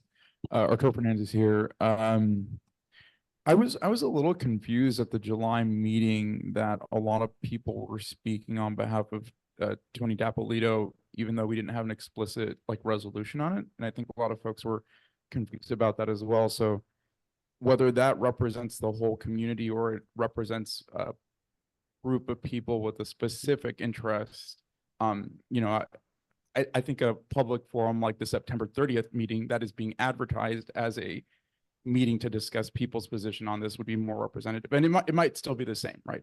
Highly favorable in keeping the Tony Dapolito Center. But it still seems a little preemptive to take a position before the September 30th meeting. Even in the land use committee meeting, we discussed a budget district needs request to basically ask for more involvement and transparency on the Tony Dapolito Center. And we decided not to make that request because we felt it was preemptive and too early before waiting for the September 30th meeting. So I'm going to summarize how I felt. I felt that that was the right way to go because at the September 30th meeting, we would get public participation. And ideally, I hope we can get the Parks Department participation to make factual statements about the status of the Tony Dapolito Center. Okay, thank you. Carter, why don't you hand the mic to Carter and then we will work our way. I have one. So I just wanted to go back to what Stella said. We heard overwhelmingly from the community. I also want to go back to You have to hold it close. what Susan Gammy had said as well. She read the landmarks law. I've read that over and over. Leadership on our board who's not familiar with the landmarks committee and what landmarks are keeps questioning it instead of accepting that's what the landmarks law is. And demolition through neglect of the city-owned property is astounding. And that's the basis of this. And to have people come, I think that one member of the board said, oh, we have to decide whether we want to save it or not. That's not what the landmarks law says. That's not a decision that's made. And that's what people are trying to put forward here. The resolution, I think, is actually very good because it doesn't talk about what the use in the building is. It talks about the building itself, which is what the landmarks law protects. And I think that that is an important indication. At the very end, it says being devoted to civic purpose. I'm not sure why there are elements of this that would be disagreeable, in that the message that's sent here is that the Parks Commissioner or Parks Commission put forward demolishing a building without anything. And that's not how you begin a conversation. You first begin with coming back to us to explain what they haven't done. They've chosen not to do it. They already came as a fait accompli. This is to point out to the Parks Department that they need to go and reinvestigate that position before they continue down that road. And it's just disheartening. You know, Susan read this, I've read it. People keep talking about, Frederica, you brought it up in the beginning of this meeting, that, oh, what are all these terms? They're the basic terms that we vote on every single month. We have very few individual landmarks in our community board. I think there was a list somewhere around 70. We have hundreds of landmarked buildings. This is what we do day in, day out. This is a unanimous vote from our landmarks committee, and I think that the board should support the committee's position on this. And I think that in closing, we heard overwhelmingly from the community. I know that the board itself has received, you know, correspondence as well from many different organizations, which may not have been distributed to the board, but there's plenty of support for this position. I think it's very reasonable, and there's nothing that would stay in the future that this can't be changed, but nobody has brought anything to the board yet to do that. And to go into this meeting at the end of the month thinking that it's a popularity contest on what to do with Tony Dapolito is to completely misunderstand what the landmarks law is. Thanks. Okay, thank you. Okay, Rich has been patiently waiting for a long time. He had his hand up earlier, so I do want to get back to you, Rich. Yeah, can you hear me okay? Yes, we can. Yeah, look, I think the city's going to make a decision on what to do with the space. It's broad, it's a bigger discussion than parks. And I agree with a lot of what's been said. My concern here, or I believe our goal should be as a community board, not as a parks and waterfront committee, to be as involved in these discussions that the city's going to have as possible. And I fear that if we put forth this resolution as a position for the community board, we will simply be ignored. We just will not be invited to the meetings. We will not be asked to be, for our opinions because we'll have already expressed it. And that's my concern with this, with stating this position through this resolution at this time. So who will not be asked to the meeting, please? The community board. Someone would not be asked to the meeting? Yeah, that would be just like it happens in other times, whether it was Who? NoHo or who. Well, that's a good question. I don't know who, because I don't know which departments within in the city are going to be making this decision. So I don't know which committees are going to be considered as pertinent to those discussions. I'd like to keep that as open as possible. Okay, thank you, Rich. Let me go to Will, and because first he has, there you go.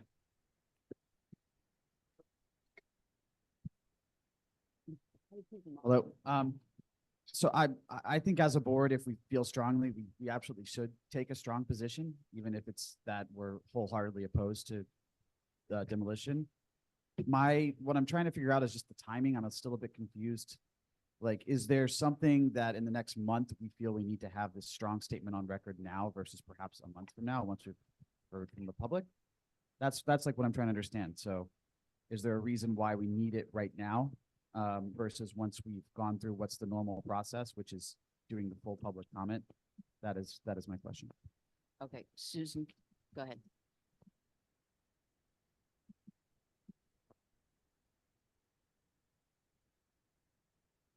I think the urgency. Okay, it's not. Urgency comes from the fact that, comes from concern that this was potentially presented as a fait accompli by the Parks Department. And for that reason, and I think the sequencing on how this has come down through the Land Use Committee, there hasn't been a demolition proposal. The sequencing in general is unorthodox and very, and it feels like a moving train. There's a lot of concern in the community. And I feel, in answer to your question, is just that the difference here is the fait accompli aspect, and that the risk of waiting is just too much of a risk to take when there's such a kind of moving train thing going. So that's my answer. Okay. Anyone who has not spoken first yet? Mar. And then you. Thank you. I don't see the harm. I don't think that we should be operating under fear of not being invited to meetings if we take a position. Our job is to amplify the voice of the community. I feel like the community has made it very clear they do not want demolition. Regardless, this resolution simply asks for transparency, right? We don't have enough information.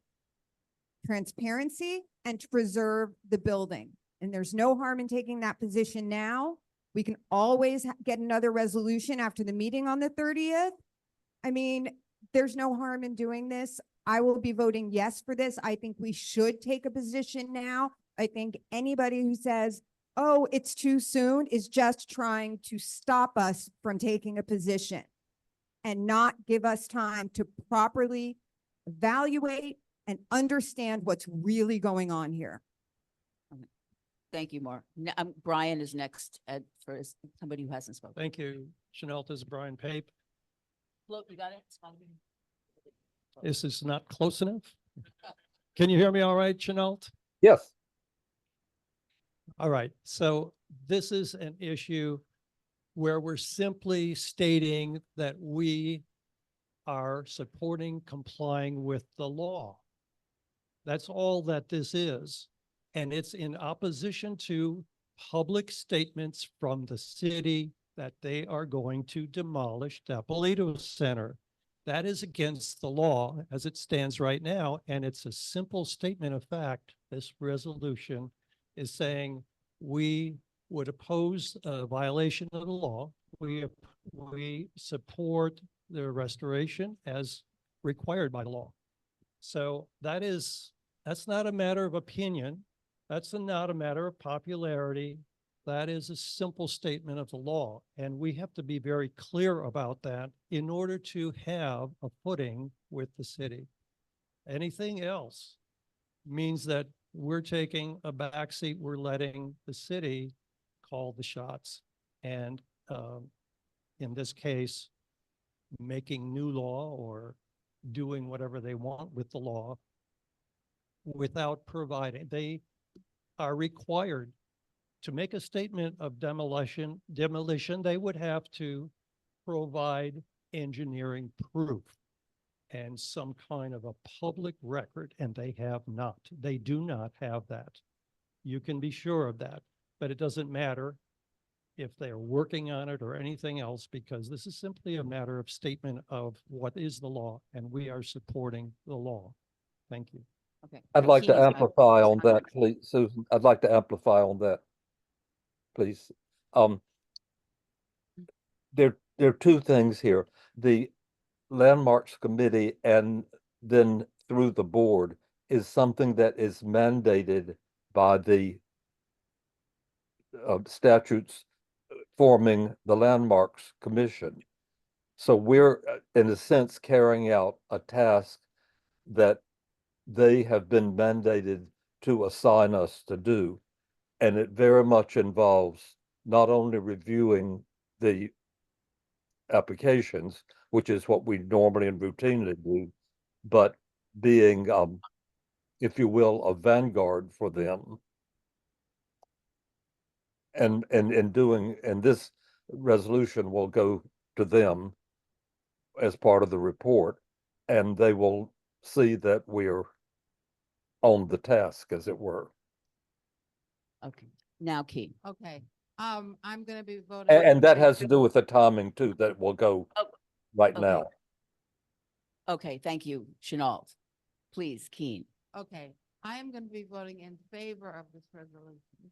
And the reason is that from a political standpoint, if what people say is that if you want to kill something, you have a study group, and then it can take a long time. So I fear that if we wait, we are essentially not doing responsibility.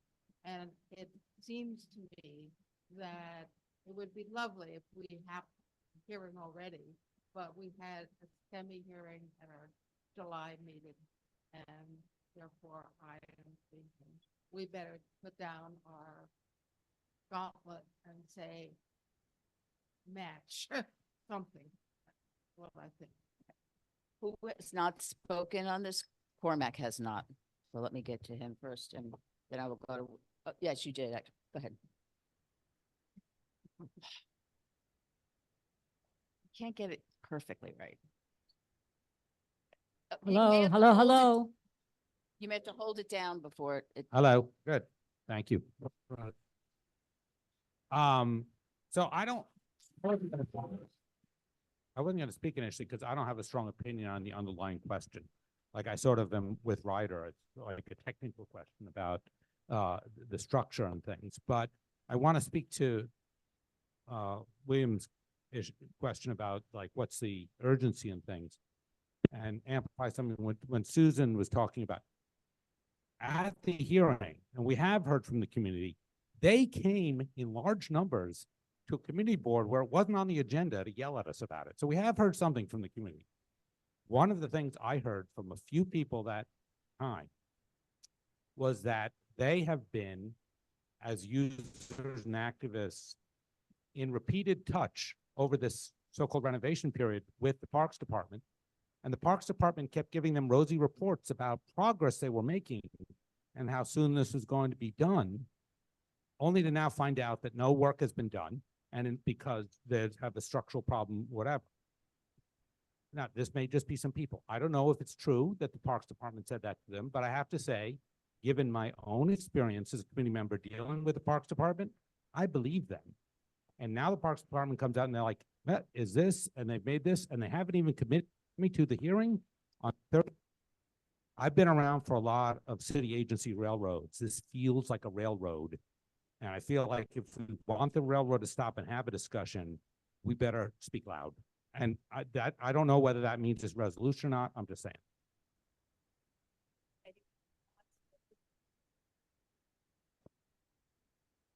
I will, now that everyone has spoken once, I will go back around. Jean, I will call on, and then I will call. I'm sorry. No, I haven't spoken. Susan? Okay. It's a little hard to hear you, Susan. Are you talking in the mic? I'm trying. Okay, you can hear me now. So you Yes. go next. Please go ahead. Okay, thank you so much. I just want to say that repeat a couple things that other people have said, just so that they're top of mind. One is that we have heard from so many community members about it. The September 30th meeting has been well publicized. We're going to hear from more people, and based on what we've already heard, I think we know how the majority of people are going to come out. And secondly, our landmarks committee, which knows the landmarks law, which deals with it not once a month, but twice a month, over and over and over again, is recommending supporting this resolution, and I bow to their superior knowledge on this matter. So I will be voting yes. Okay. Now everyone who has spoken at least once, Susanna, and then Janine, and then we will work our way around to everyone else. Hi there. What I want to say is I'm very grateful for the expertise that's on this committee. I also agree with Janine and with others that it's important to point out to the city that lest they make a false move, they must know that this board has not voted in support of demolition and that there is a law that would inhibit that move. What I'm very uncomfortable with is a process question. We have a lot of expertise on our board, but the community board is supposed to represent the public. So if we have an expert opinion, I would like us to share that as an expert opinion in the form of a letter. But if we are writing a resolution where we are supposedly representing the community views and that question, that specific question was not on the agenda, but it doesn't matter if 100 people showed up, that specific question was not on the agenda, I think it's inappropriate for us to represent that as the community position. I think we are not a group of elders, despite the wonderful expertise that we have here. We are supposed to be a sounding board in addition and to which we contribute our expertise. So I would like to actually propose that we not pass this resolution, but rather write a letter from the community board that says, bear in mind, we have not taken a position in favor of demolishing the building. Don't even think about doing that without a public meeting. And also know that there is, as Brian has pointed out and others, there is well-established landmark law that would make this a very big deal. So that would be my proposal. Okay. Janine, I Motion. called on Janine next. Working? Okay. Well, I said I wouldn't vote on this, vote yes on it. I could get comfortable. I'm going to propose, some amendments, for, cause I went through this and most of the items are factual. Where they're not factual, I would like to propose these changes. And actually one is an additional fact. In I would add the parks, as it is, the parks commissioner later appeared on television interview explaining the demolition. Even though CB2 never supported this, it supported any demolition. And then I would get rid of L, it's speculative. I would get rid of the N because it's speculative. And then I would move some of that into the therefore be it resolved. So, and I also put the therefore be it resolved in the active versus passive voice. Therefore be it resolved that New York City restore the Dapolito Center in accordance with landmarks law and the building remain under city ownership and devoted to a civic purpose. What you've got there are several amendments. So I know. you are One proposing an amendment, yes. alternative amendment, an alternate resolution. Is that what you're doing Yes, here? I am. Okay. am. I now have, Unfortunately, don't have a laptop, so Okay. I cannot I share now that. have, an amendment on the floor. And Susan, do we so have that to I dispose of this second- before all the comments are made?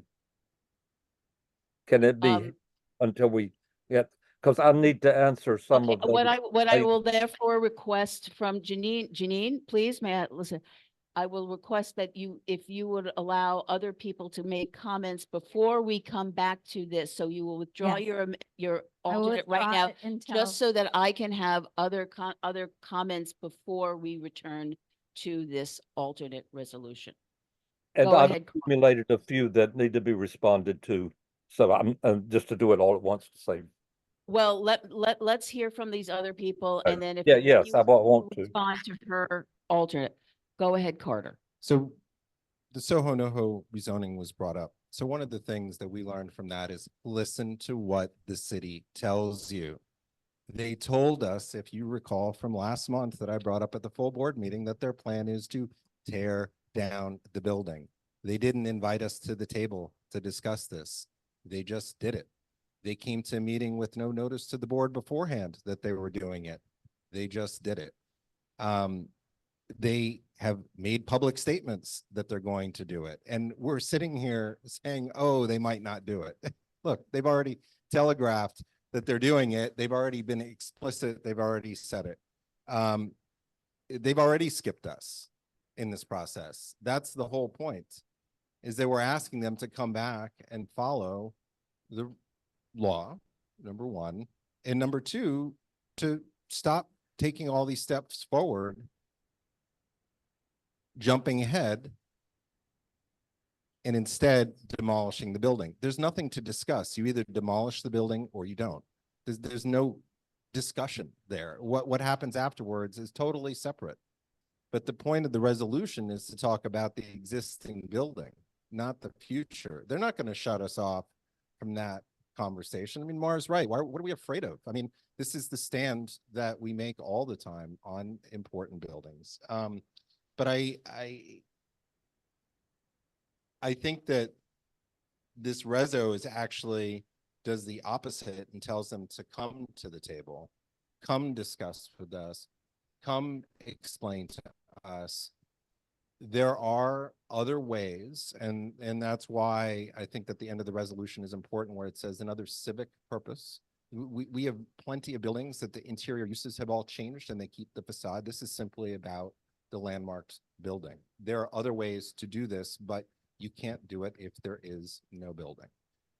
So I think that it's important to take the stance. And again, this is the norm. This is unspoken in with respect to every landmarks building that they are important. And somehow we're afraid to speak when somebody has told us, oh, we don't care. We're just going to go ahead and move along. So, but I think that one of the important things here that we have learned in the past as a board is listen to what they say to us. They've told us that they plan to knock the building down.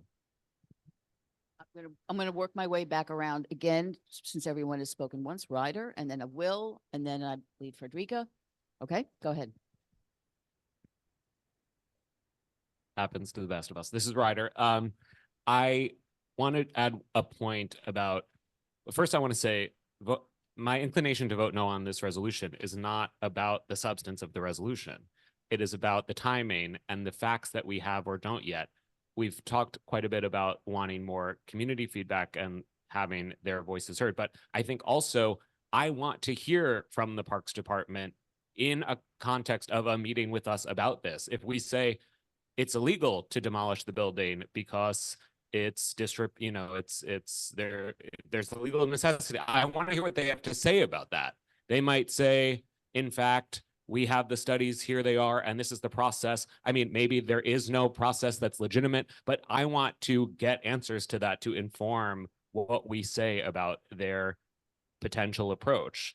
I think we're like assuming a lot maybe from things that have been said on TV, but I want them in the room with us to talk, to say what they actually do intend. What's the factual basis for those intentions? What is their sense of the legal requirements to undertake that or not? What do they have to say when we press them extremely pointedly, as I'm sure we will, about the necessity that they have neglected to repair the building over time? Like I think the things that they might say in response to that, maybe they will not be persuasive, but they should be part of the resolution. And I think the resolution will be stronger if we've actually had that back and forth with them. If they don't actually show up on the 30th, that also is a strong statement. But I don't feel prepared to make a statement right now. Will, go ahead. Yeah, so the reason I asked the question earlier is I was kind of on the fence and I was trying to get more detail about, why should we do it now? Should we do it later, et cetera. After kind of having listened to everyone, I think I'm going to be voting yes for this. The fact that Parks has not responded 11 days out from the event is kind of scary, I think. I think we can put a strong statement right now. We are going to hear from the public next month. We have every right, if we, for some reason, which I don't expect, to hear a different stance from the public at that time, which I don't think is going to change. And so we always have the right to go back and say, you know what, after hearing from the public, whatever, something's different. Again, I don't think it's going to happen, but I don't feel that we limit ourselves by doing this right now, because again, once we hear from the public, we have the right and the ability to make any sort of change. Maybe if Parks was coming, I'd feel different, and if they'd said something, but it just feels to me like they're sort of being evasive, and when someone's being evasive, maybe it is better to have a strong statement right away. Okay, Frederica? I agree on the matter of timing. But the last thing that Parks said to us at the meeting that they did come to was that they were considering it. And we our resolution written at that time reflected the fact that they were considering it. And I do believe that at the end of our reso, we said that we wanted a transparent process that we were included in. So what this reso lacks for me is it fails to address why Parks has changed its tune without this transparent process. And I could see passing this resolution if we pointed that out to them. We said that they were having a meeting and they had not agreed to come to it. And in light of that, they leave us no choice but to oppose demolition. Okay, thank you. Shirley, I'm sorry, you had your hand up. You wanted to speak. Am I being heard? Yes. Oh, okay, good. One thing that I think should be included, and I don't think it has, maybe I'm looking for it, is what you said, Susan, that the law requires this.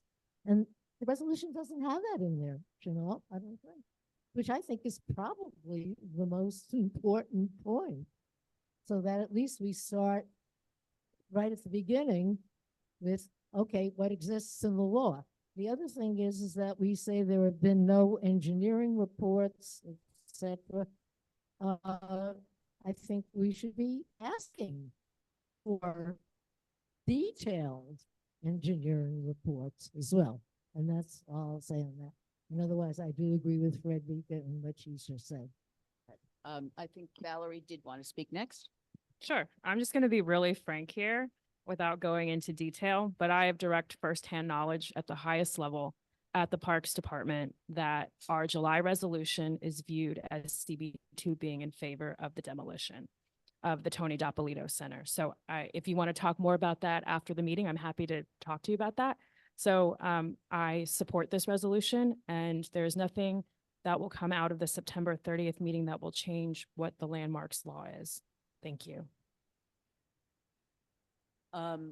Okay, I have any, if we have no more initial comments, we will go back to Janine's. May I alternate- comment? Okay, I please go ahead. I'll tell my comments for now, for the most part. I have them all listed and I can do it quickly. Are you going to go ahead and make your Yeah, comments it's now? comments on the what's been said. The timing is much to reassure the public that we have a position. And we believe from the prior testimony and from informal knowledge that we are going to come out the same at the end of the meeting. Parks is way ahead of us on the public relations. The commissioner stood, I'd ask everybody to look at the Channel 1 clip on the website. She stood there and said what we would expect to be testimony in that situation that broadcasts it everywhere. Opposing demolition doesn't depend on the Parks Department or even their having suggested it. If anyone had put forward a suggestion to demolish any building, we would, absent any more information than we have, oppose it. If indeed it's a crumbling facade and can't be saved, then we would take that into consideration, but only when that was presented as evidence. We certainly don't want to ask for anything we don't have because we're not going to get it. It's not necessary to cite a law. We're just doing what it says, which is landmarks preservation is the name of the commission, and we're seeking to preserve the building. It's common knowledge about the tacit approval from the resolution that was written before, and it's pure invention of anybody that can read English. What they formally present at the meeting is testimony, but it's not governing. If they come and present a formal notice that they plan to demolish it, we'll still oppose it if we don't have reason not to. So the parks doesn't get to make a decision about demolishing. As with any city agency, as well as any individual owner, one must come through the Landmarks Commission for a request for demolition. And that goes through the process of coming to the committee.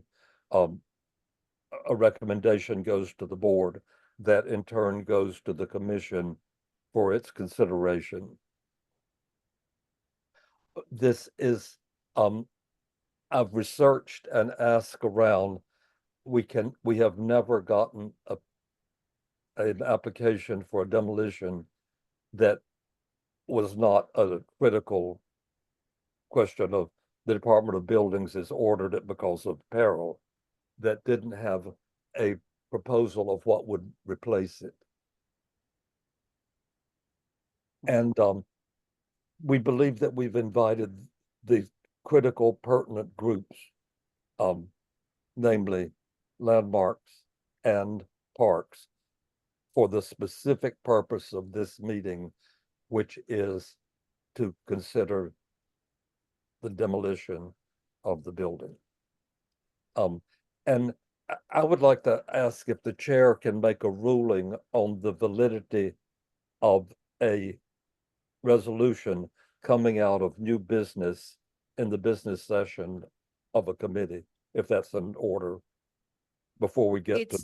It is valid. It is, as long as you had a properly constituted committee, you had a quorum, it is a legitimate resolution. Whether or not the value people put on it is a judgment call, but it is a legitimate resolution. And it is a resolution of the committee. Thank you. Okay. That's all I have on the comments. Yes, Susan, please. Thing I'd like to say here is in response to Shirley's comment, which I think was an excellent one.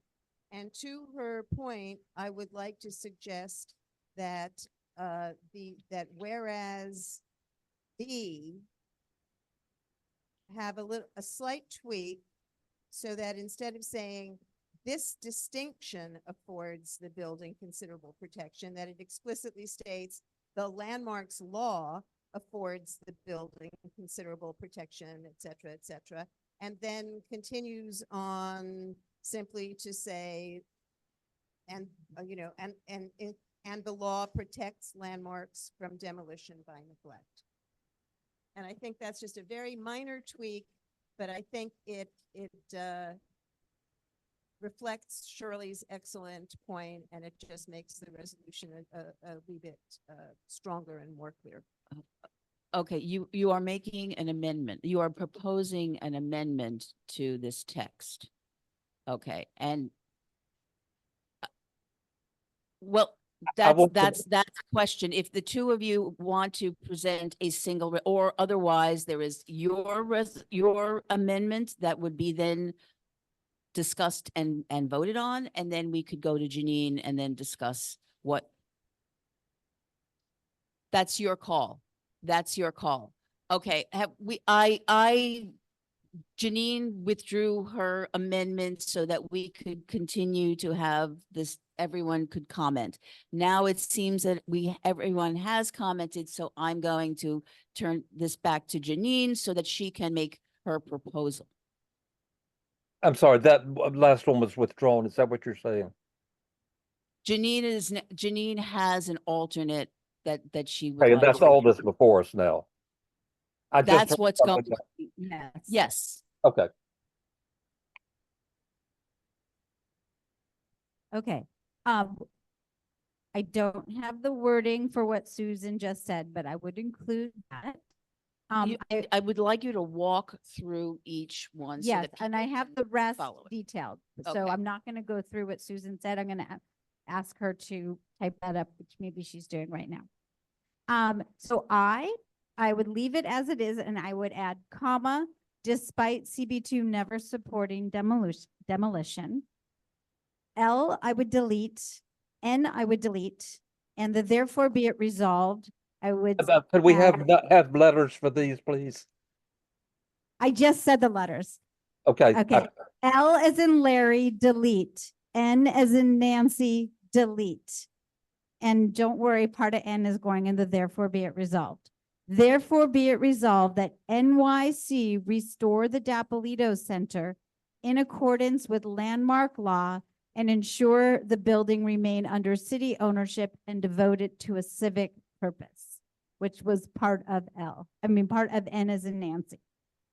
And I've shared this language with Emma, but we don't have Wi-Fi, so I don't know if there's a way to get it on the screen. Yeah. May I comment? Go ahead, Chanel. The law We does need a not- second. Oh, I'm before there's a sorry, that's comment. correct. Okay, we have a second, so now we have discussion of it. Go ahead, Chanel. Thank The you. law does not Go prevent ahead. demolition.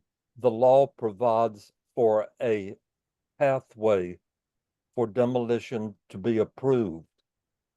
So we can't say that the law keeps it from being demolished. It's because that's not what the law says. The law speaks about the application to demolish, the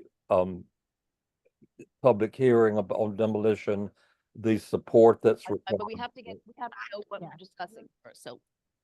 Susan's text covered that, so let me reread the therefore be resolved, just as there resolved the NYC for the Dapolito Center and ensure the building remain under city ownership and devoted to a civic purpose. And the therefore be the whereas that Susan is working on will be very specific with regards to the law, and she has it Okay. Point of information, there is Wi-Fi. Can we see that? Can we see what's going on, in the beginning, we got Wi-Fi and a password.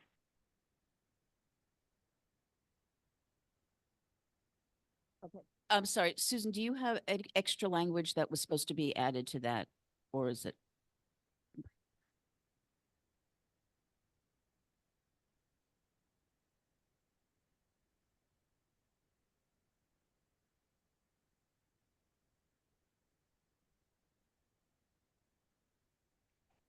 Okay, yeah, the mic, we can't hear it.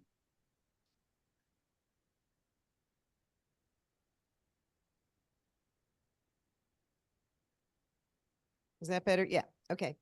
Whereas B, rather than saying that this distinction, to simply say the landmarks law affords the building considerable protection from unsuitable alteration and demolition, including demolition by neglect.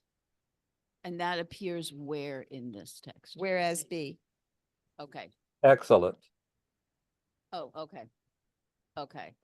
So now we have this alternate resolution on the floor and we will have discussion on it. Yes, Carter. You can just text her though. It's all been seconded. It's all on the floor. No, it's all. Okay. It will be in the chat in a moment so that everyone who can look at it and we can pull it up on the screen so that people who don't have can see it.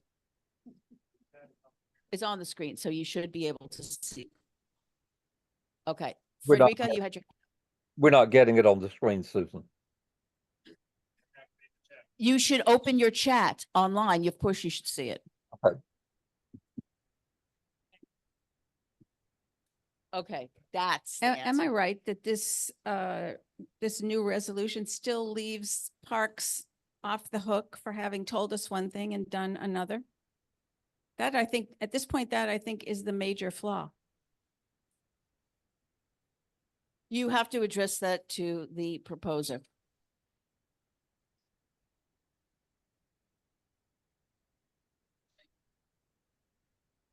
That's.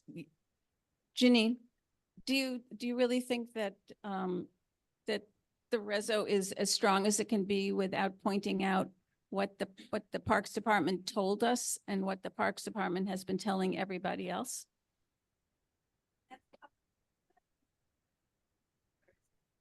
I don't want to overly complicate an already complicated situation. This just gets us on the record that we want to comply with law, and we have a big meeting on September 30th and hash everything else out.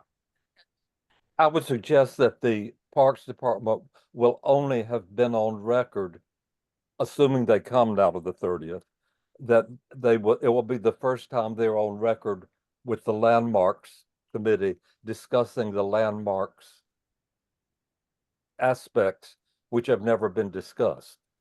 The word demolition came up and it's never been discussed in the context of landmarks, so that the scolding them would better wait until they present something formally. Oh, great. We've got the text coming. Perfect.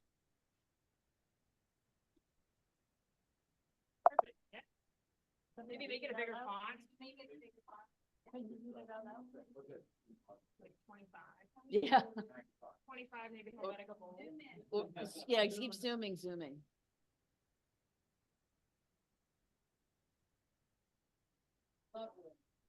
Okay.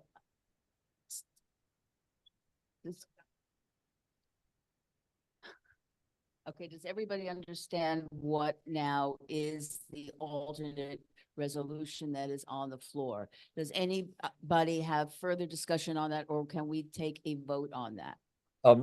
I would like to say that If you vote on the resolution with the alternate, which is these changes, that's what governs. That is our position. If you vote it down, then we could vote on then we would go back to the original.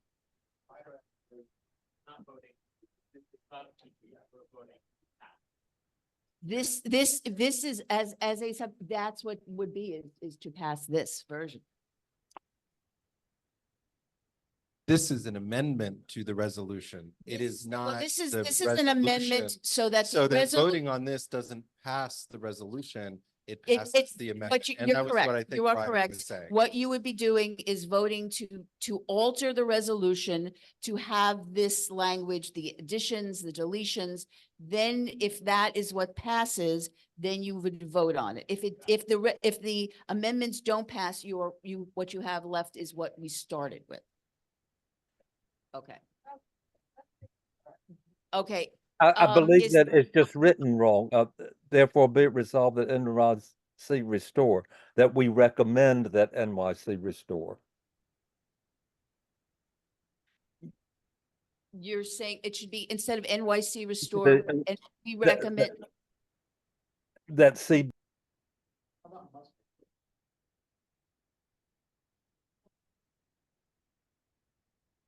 Yes, Shawna. Chanel, you're about to lose my vote. Can we please move this along? Yeah, I hate to, I know this as much fun as this is, but it is 9:15 and we may have to be out of here very soon. So if somebody has something really they feel is compelling, otherwise I am going to request that we vote on this amendment. The amendment, this package of amendments as you see in front of you. Carter? Can I put forward that we vote on both at the same time? And if somebody wants to call out on the amendment and it doesn't pass, No, we're going to vote. That's what Janine has on the floor. That's what's been seconded. We're going to take a vote on that now. Okay, all in favor? Wait a minute, there are few. I'm sorry. We're Yes, kind of Katie? always here we've missed a few things online. I think they're not material, but please have people speak in the microphone so that we can hear. Okay. Okay. We're now going to vote on the amendments, the group of amendments that you see on the screen that Janine has proposed that's been seconded. All those in favor? Aye. All those, okay, all those opposed? Any abstentions, any recusal? Okay, okay, so the resolution has now been amended based on this. Now we will, if there's Assuming there's no further discussion, I will take a vote on the amended resolution. All those in favor? Aye. I'm Aye. sorry? Were there more yeses or was somebody voting no? Okay. All those opposed? Okay, Nay. we're going to raise, okay, please take those down. Yes.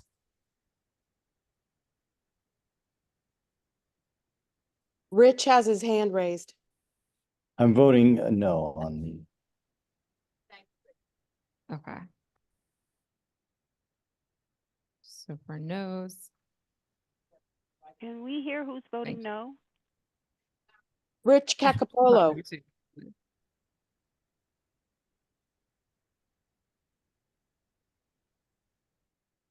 Yeah, I'm just gonna write this one. Okay, we have Ryder Kessler. You can put I'm your hand sorry, down. I'm Thank back. you. I did We not have understand. Arturo never Fernandez. heard. You may put your hand down. Thank you. We have Frederica Siegel. You may put your hand down. Thank you. We have Marcia Sands. Oh, okay. Have we taken abstained yet? It's fine. David Gruber opposed. David Gruber is also opposed. Yep. Rich is opposed. I'm also abstaining, but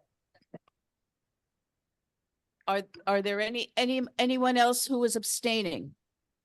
I'm sorry. Yes, Ed Siegel is abstaining. Okay, the resolution therefore passes. Okay, now let's go back to cannabis. We could, anybody, I think cannabis, it's rather timely.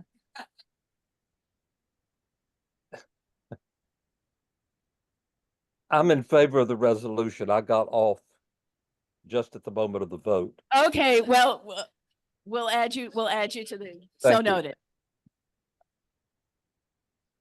Hi, we had, I don't know if people can see you on camera, so you may have to come forward. can you see me, people? Hi, Owl. I'm right here. No? Yes. Valerie, stop moving around. It was following her. I can't stand and hold the computer. That's all right. There I am.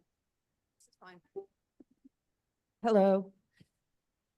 Mar Fitzgerald, Chair of Cannabis Licensing. Okay, so we had initially received 4 notice to municipality forms for dispensaries in the district. 2 withdrew, one of which, it is notable, received the most opposition from the community that we have ever received for a proposed dispensary at the old Pan Quotidien. Was it a Pan Quotidien? On the corner of 5th Avenue and 8th Street at 10 5th Avenue. Yeah, it was a Pan Quotidien. But they withdrew for the 2nd month in a row. We had another one for 112 Mulberry that also withdrew for the 2nd month in a row. And then we had 2 others. And the first one, well, one was at 20 West 14th Street, which is between 5th and 6th. 5th and 6th. And it was approved unanimously by the committee. And the other one was for 598 Broadway, the old Dwayne Reed on the corner of Houston Broadway, right next to Target. And that was 3 approved with conditions. Those conditions were that they would end any events that they're doing by 10 p.m. hard stop. And I can't remember what the second one is, but it was something very simple and operational, and it's baked into the resolution, as OCM will acknowledge stipulations, but will be very clear in that they are not going to enforce any of them. So yes, more outreach. They had not been in touch with the 5 joint live work artists living in the building. But they said they had reached out via the landlord without response. They brought one letter of support from the owner of Harley Davidson across the street. So that was that.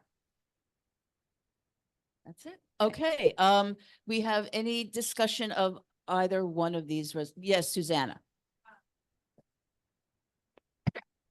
It's First of all, Mara, I wanted to thank you because you've really had to blaze a trail in terms of creating a template for these resolutions, and these are so much stronger than I think the first ones that you had, and I think that's great. They're a lot shorter too, by the way.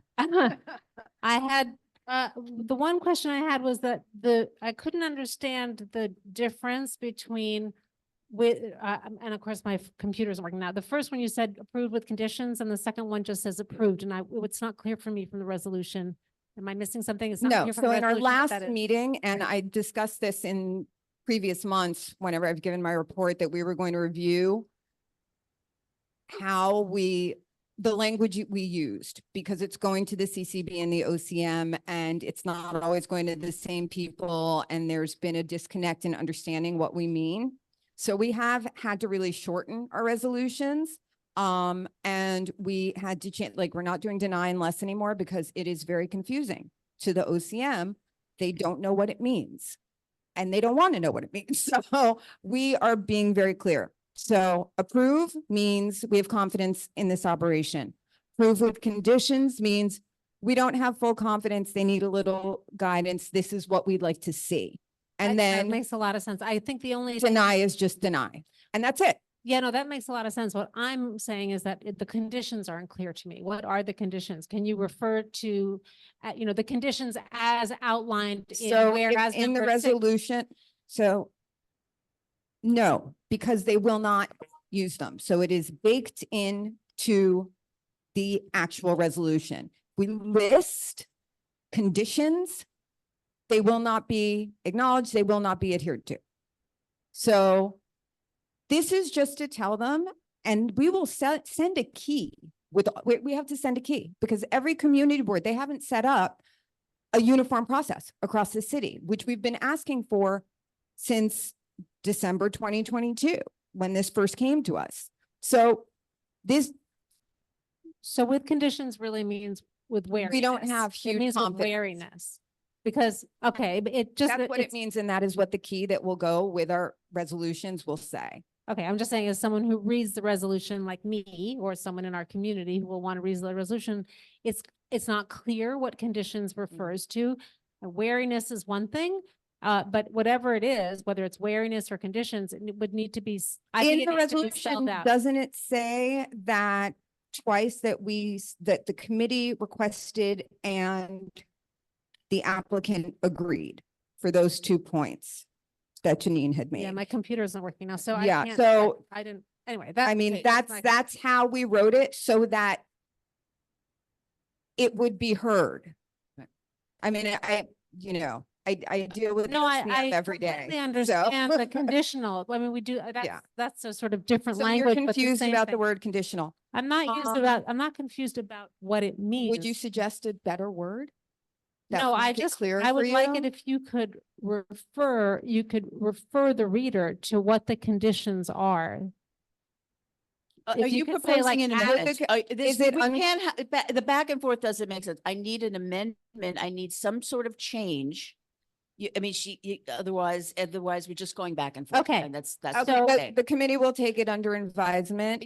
Yeah. going I mean, forward. I think, yeah. Yeah, I mean, you especially at understand what this I'm saying. time, Just like, I'm it would sorry. be helpful to the reader, and don't do it this time. I don't care.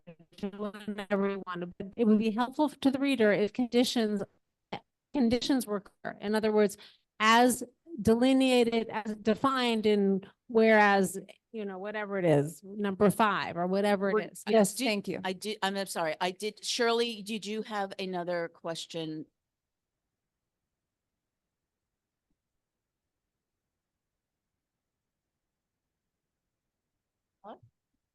Oh, okay. So this is to do with conditions too. Just simply, has anything been established as to the process for weighing these conditions? So I'm going to read for you guys exactly what happens when we send stipulations. They passed a resolution. If you read the report on page, well, it should have been page 3. You will see that they have language now. They just voted, they just had a resolution on how they will answer our denials, right? And in that also is language around finding it, the stipulations. And what they will say is, please note the board recognizes that the stipulation agreement was attached to the opinion executed by and between your office and such LLC dispensary. Although the board hereby acknowledges the stipulation, this letter does not represent that the board will monitor or enforce the stipulation or incorporate the terms of the stipulation in whole or in part into the license. So the regulations state that, as does the law, actually, MRTA, that municipal opinion become part of the permanent license. But regulatorily, they are not listening to our stipulations and they are not attaching them to the license. So what we've tried to do here is be a little sneaky and get those conditions in attached to that license and part of the permanent record without OCM saying, oh, this looks like you're trying to force them to do anything. So God forbid something goes wrong, we say, but this is part of your license. It's all we really can do. We have no other recourse. This is the best position that we felt we could put the community in to have a say. Yes, Arturo. Just a small comment and question for you, Mar. So reading a little bit ahead in the Human Services report, when they spoke with NYPD, was that who you spoke with in July? Special Prosecutor's Office, they paid particular attention to 6th Avenue, which is kind of close to this position. So my comment is, you know, how do we feel about that? And just something to keep in mind there. And then was that something that was discussed during the application process? Absolutely came up. Of Okay. course it did. So we had an application last year that keeps trying to come back for the, what is it, Antiguans, which is right next to Paul's Place, which is right off of 6th Avenue. And that absolutely was not the place for a dispensary. I mean, couldn't be, because we've got the Salvation Army, we got the Y right across the street. But now we also have these 2 giant condo buildings being built that are nice, that are going to help add to the character of the neighborhood. They're going to clean up those corners, which have been so problematic for so long. Maybe if they get rid of the McDonald's. And, this dispensary is very close to 5th Avenue. It's like on the eastern side of 14th Street on the southern side of the street. I don't know if you've walked down there, but there are all those like kind of sunken below ground little kind of, you know, thrift shops and dentists and nail salons and da-da-da. And they're fine. They're not fancy. This is going to be, you know, a nice operation, a nice shop. And so we really felt like it was going to be a good fit. They're also losing retail. And the HRA office is gone, whether that's good or bad. What's going into that huge building, we don't know. Lots Less is gone. Goodwill's closed all the time. It could be no man's land at the end of that block in a few months. Okay. I'm sorry, Rich, you had your hand up. Or not anymore. And I'm sorry to be Never mind. difficult. I don't want to tamp down on any debate, but if we are asked to leave this building at a certain time, we are going to have to continue in order to have a second meeting in order to finish our business. I'm just pointing that out as a fact. Yes. I just note that this is very unusual in this resolution and that it barely passed the committee because the vote was only 4 people voted for it out of the 7 members. So if you could just talk to that. So the applicant, Mr. Carmine Fiore, was a plaintiff in a lawsuit that held up the entire legal market for 6 months, pushing many people to bankruptcy, allowing the gray, black legal market to flourish to what we see today. A member of the public came out to speak to this. He almost cried. His family, his future was pretty much broken by what this man did, in his words, out of greed. So those abstentions, I believe, mine certainly speak to the character of the operator. Thank you. Is there any more questions or discussions on either of those resolutions? Was there anybody online who had? Okay. If not, I will, if no objection, I will take a vote on both of these together. All those in favor? Opposed? I have Rocio Sands, and I have Arturo. Yeah. Oh, yes, I'm sorry. You can't, you didn't have to vote as the same vote. Yes, you're against the first one. You're for the second one.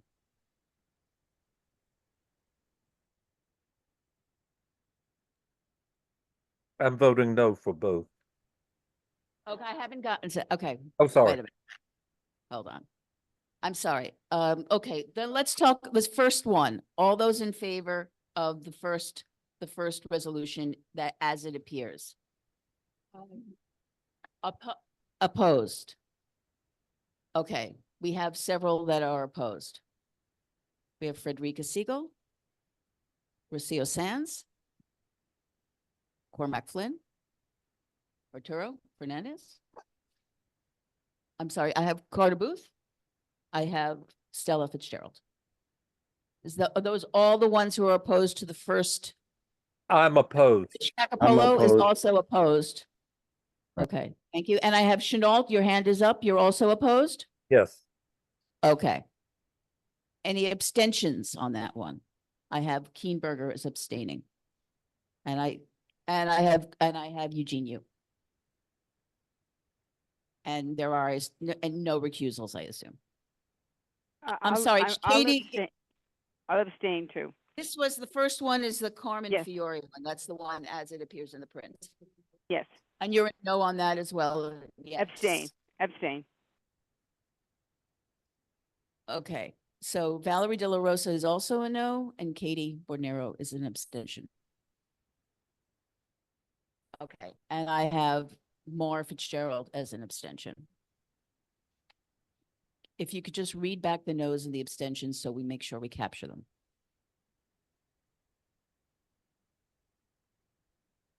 For no's, we have Frederica Siegel, Rocio Sands, Cormac Flynn, Arturo Fernandez, Carter Booth, Stella Fitzgerald, Rich Cacapolo, Chenault Spence, Valerie De La Rosa. Is anyone not represented in that voted no? For abstentions, we have Katie Bordenaro, Mar Fitzgerald, Eugene Yu, and Keenberger. Okay, thank you. Those abstentions. It sounds like it passed. I'm not sure. I'm not sure that it I'm did. not sure. If you'll give me one moment, please.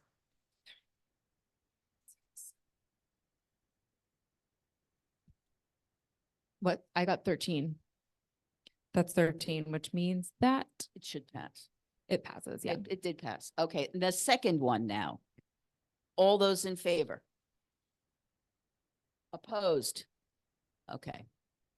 I have Rocio Sands, and online I have Chenault. You're opposed? And Yes. Rich is opposed.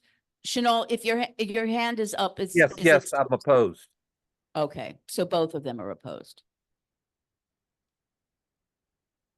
Any abstentions? Any recusals? Okay.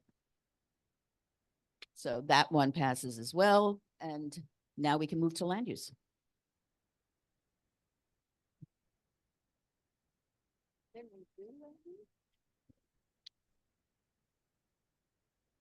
Thank you. So for land use, we had one resolution for this month, which was 110 Christopher Street. 110 Christopher Street actually is an application that came before land use in March of this year. So full board already passed a resolution on this in March.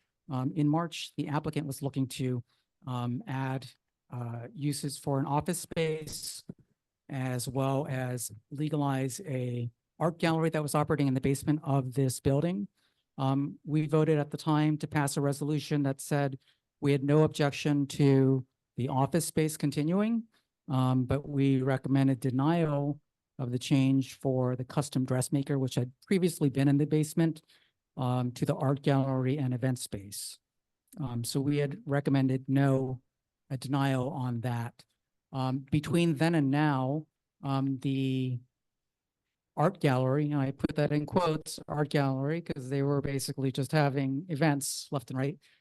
The art gallery vacated their space in July of 2024. And so the applicant has revised their application to now add in an ask to allow use group 6 in the new uses. So this is post City of Yes. So the use groups have actually changed. So there's 2 different sets of use groups in the resolution. The ones that are with numbers and letters are the old use groups. The ones in Roman numerals are the new use groups. So they've asked for adding zoning for use group 6 retail and use group 6 service. We had residents of the building come and testify at this meeting as well. They had their opposition to including retail because of their concerns that would add traffic to their small building, and that they could play music, which would come up the air shaft. They also had security concerns because their elevator comes to the basement and is open to anyone that would be in the basement would have access to the building elevator. 311 complaints on this building from the previous application showed that the building had complaints about noisy gatherings, congregations in the air shaft, and smoking in the air shaft. There was no new information. We asked if there was any new additional information we should consider as a committee.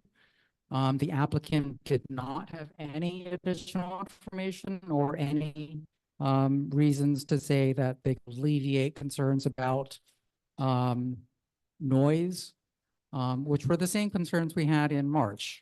And so in the resolution, we continue to have no objection to the continuation of the office use, which is use group 7 in Roman numerals under the new zoning.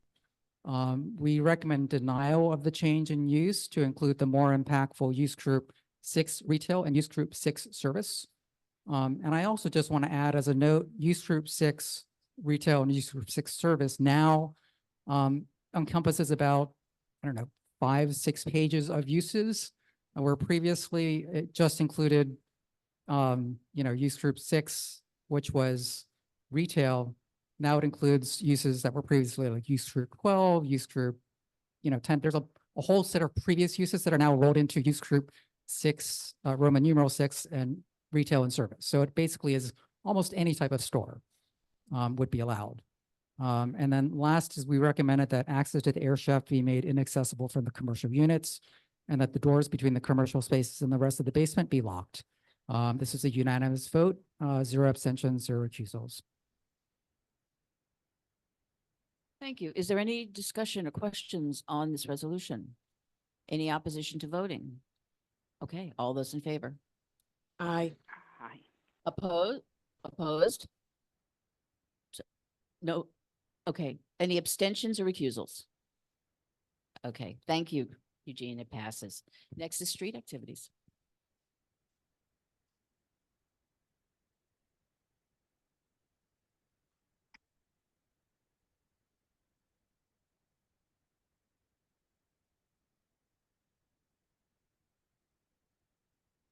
Okay. All of these except for one, and I'll call that out, were unanimous. 1 through 3, HBO, the Penguin, multiple events, unanimous approve on those. One of them, there was an issue with one of the locations on Canal Street, which we called out. 4 is Cut X Theory, no show, unanimous deny. Number 5, Teton Ridge, unanimous approve. Number 6, J Crew Newsstand, unanimous approve. Number 7 and 8, multiple events, Dr. Barbara Sturm Airstream, unanimous approve. 9 through 11, this was unanimous deny. This was basically an application that would run all the way through the end of October, every Saturday. With folks setting up a run club, on the sidewalk in Soho outside the, Lululemon store. They'd already been doing this, by the way, without approval. And we heard that there were folks getting woken up at like 6 or 7 in the morning by hundreds of people gathered out doing this run club.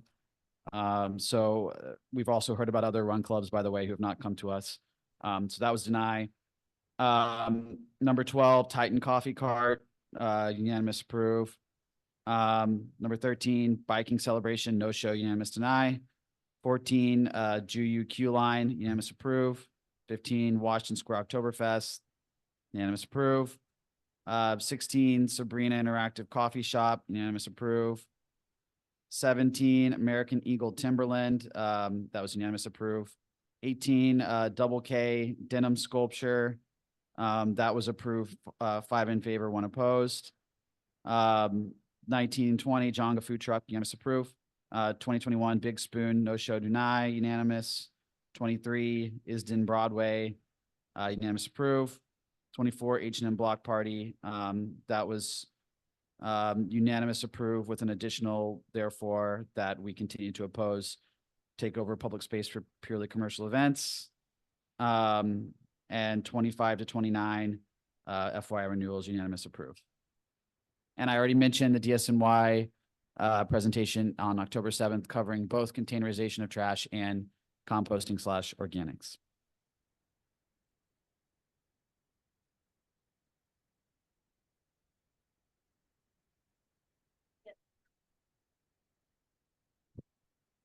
Will, just the confusion of addresses here, number 19 for the Jonga Food Truck. You have between 9th Avenue, it should be 9th Street in Wanamaker Place. Yeah, actually, it should be 8th Street. Yeah. And then, yeah, and then you They have changed it to 8th Eighth Street. No, they messed up on the thing. Yes. Yeah. We will change. Can we change that? Sure, that's just a technical. It should be 8th Street. Yes. Between 8th and Wanamaker. Thank you. Any other item? Okay, yes, Carter. Microphone. Oh, Carter, yeah, we can't hear you.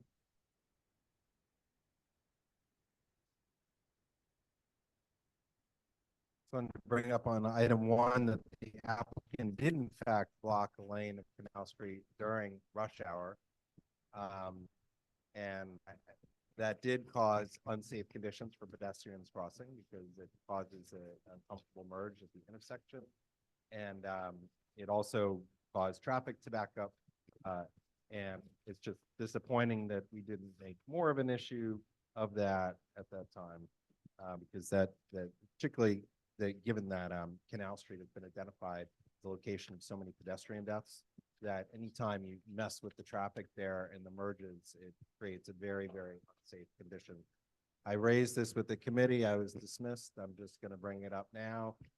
Exactly what I said happened did in fact happen, and I will be voting against number 1, even though it has already happened. I think one of the things this continues to show the issue is when we get applications very late, because this meeting was the day before. We did flag it through Mark to the NYPD, and they still did not do anything about it. So. Okay, thank you. Are there any other individual items anybody wants to call out or vote on separately? Otherwise, without objection, I will take these all as a block. That's 1 through 24 and 25 through 29 are FYIs. Okay, all those in favor? Opposed? Okay, Carter is voting opposed on number 1 only. I'm sorry, anyone somebody had opposite? Okay, and Eugene is recusing on number 1? Okay. So, I'm sorry, so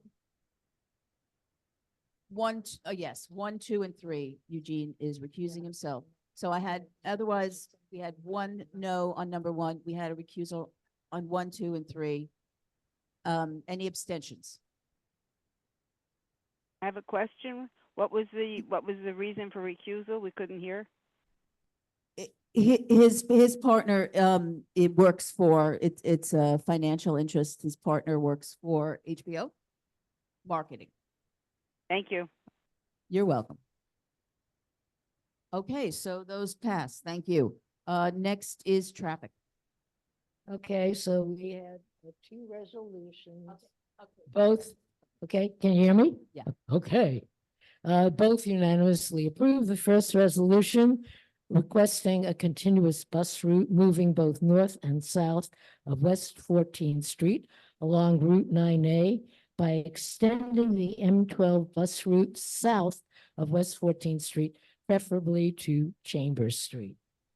Resolved, CB2 calls upon MTA New York City Transit to immediately implement a continuous bus route moving both north and south of West 14th Street along one of New York's most traveled residential and tourist corridors, that is Route 9A, by extending the M12's route, which now proceeds north of West 14th Street to West 57th Street, south of West 14th Street, preferably to Chambers Street, and further urge MTA New York City Transit establish a frequent and consistent schedule for this much-needed 9A north-south route, especially during peak hours, with buses arriving at 10-minute intervals. Unanimous in favor. Second, request for a study addressing the hazardous conditions at Mulready Square, the intersection of 7th Avenue South, Greenwich Avenue, and West 11th Street, to identify and implement solutions to safeguarding crossing pedestrians and clarify vehicular movement, including design, signalization, and pavement marking changes. Resolved. We urge the New York City Department of Transportation to speedily conduct a thorough study of the Mulberry Square intersection and the movements, interactions, and conflicts that occur there that affect the safety and well-being of pedestrians, as well as of the confusing pattern of directional motifs that hinders the safe conduct of bicycles and motor vehicles, to once and for all create a clear and well-coordinated framework of design, pavement markings, signalization, and signage that guides all users safely and easily through. Further, requests DOT include the following objectives as part of this much-needed study. Restoration of the crosswalk traversing 7th Avenue South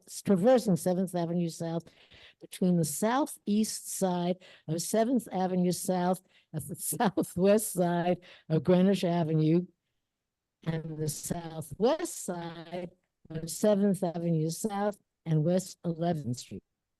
Retention of the crosswalk traversing 7th Avenue South between the southeast corner of 7th Avenue South at the southwest side of Greenwich Avenue and the northwest corner of Greenwich Avenue, 7th Avenue South and West 11th Street. That is the 7th Avenue South crossing between the southwest and northwest sides of Greenwich Avenue.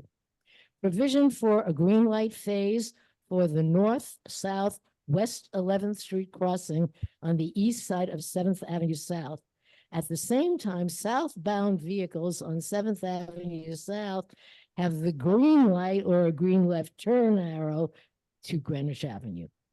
Consideration of a possible Barnes dance, a scramble for the intersection. Be it finally resolved that CB2 asks that DOT refurbish the Mulberry Square crosswalks with fresh paint right now to give clear visibility of the current paths and reduce some of the confusion until more effective improvements are installed. Thank you. Thank you, Shirley. Okay, is there any discussion? Yes, go ahead, Arturo.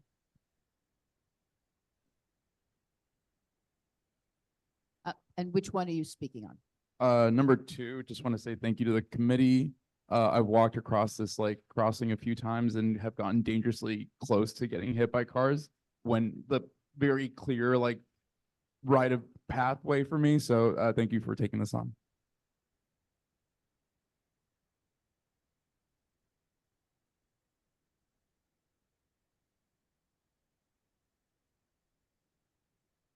Okay, thank you. Any other discussion on either of those two resolutions? Okay, seeing none, I will vote a vote on them together. All those in favor?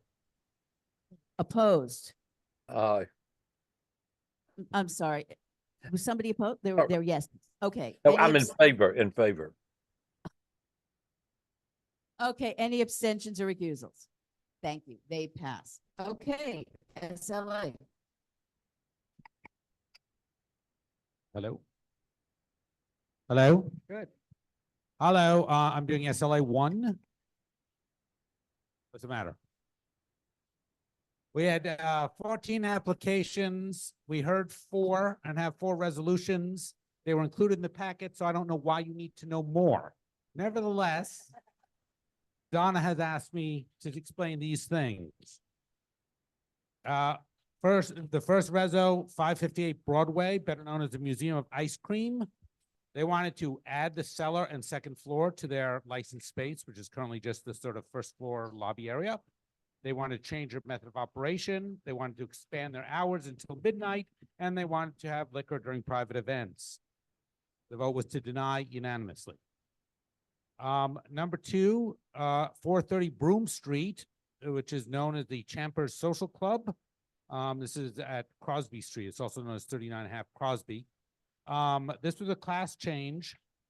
They withdrew during the meeting when they learned that the large sidewalk area that they thought was within their property line is not, and that their permits had run out with the city, and they decided they're going to wait and go see what they can find out from the city, and then they'll come back. Number 3 is Atelier Jolie and Eat Offbeat co-licensees. That's unusual. At 57 Great Jones Street. This was a deny unless, and that was unanimous. For those who are new, deny unless means approve. And the last one, 181 Mott Street. This was voted a deny unless for the application, which was all interior contingent on them getting a proper C of O, because currently they're not zoned. The use group is not correct for eating and drinking, so they had to get that. After the meeting, the space has a large yard, which wasn't part of the application. And after the meeting, they asked us to withdraw because they want to see if they can't get a C of O that covers that yard, and then they'd come back about the whole thing. So that's also withdrawn. So really, there are only 2 that ended up with actual recommendations that will advance. I mean, the others do have resos that are basically don't let them do anything until they come back to us. But there's still resos. They're still resos. And then items 5 through 14 are also resos, boilerplate resos for layovers and withdrawals. Thank you, Cormac. Anyone want to call any of those items out for discussion or have questions on them? Okay, seeing none, I will take a vote on the block. It's 1 through 4, and then 5 through 14 are the layovers and no-shows. All those in favor? Aye. Aye. Opposed? Abstentions? Recusals? Okay, they pass. And the next SLA 2. Yes, Katie Bordenaro reporting for SLA 2. We had 14 applications. We have 9 resolutions and 5 layovers or withdrawals. Number 1, 20 Cornelia Street, LLC DBA Cora, FKA Silver Apricot on 20 Cornelia, a wine restaurant application. Alteration, adding a small bar. Deny, unanimous, because they were applying to use a rear yard, and there's no C of O for that rear yard, and the applicant would not remove it from the application. Number 2, Perry Cafe Incorporated, 552 Hudson Street, AKA 101 Perry Street, a new tavern wine, previously unlicensed, a denial, unanimous. it's just 4 corners of that intersection would be alcohol, and they wanted their sidewalk cafe would be larger than their interior seating. So the committee denied. Number 3, Forest Solutions Incorporated, DBA Rolex and Tudor, 29-35 9th Avenue. It's a bottle club at the Rolex watch retail store in Meatpacking. It's an unusual kind of application. We don't have too many. We don't see too many of them. They've had beer and wine a long time. They wanted to put hard liquor in, or all liquor, and we have to deny unless with stipulations unanimously. They've been operating well. Number 4, Chill House 75, LLC, DBA Chill House 75, Varick Street. It's a new tavern wine, previously unlicensed space, but we did allow it, deny unless with stipulations, unanimous. Number 5, Foursome NYC, LLC, DBA Foursome at 9 Jones Street, on-premise restaurant license, deny unless with stips, unanimous. Number 6, Hermance Farm Kitchen, LLC, DBA Hermance Farm Kitchen, 183 Christopher Street. It's a catering liquor wine license between Greenwich and Washington, between Washington and Weehawken, deny unless with stips being adhered to, unanimous decision. Number 7, One Jane, LLC, DBA Chinico, 1 Jane Street. I hope my Italian pronunciation is correct. On premises bar tavern, a previously unlicensed space, and it's a unanimous denial. It was a very unclear method of operation, so we were uncomfortable with this in a previously unlicensed space. Number 8, Cravette, LLC, 10 Downing Street, in the corner of 6th Avenue and Downing Street, an on-premises restaurant with a dining out New York City sidewalk application to come. Deny unless with stips being adhered to. 4 in favor and 2 opposed because of the 1 a.m. closing. I'm one of those opposed.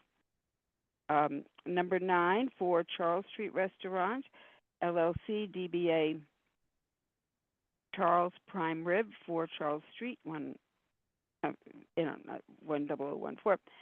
On-premises restaurant, alteration, adding an adjacent space, a private dining room on the 2nd floor.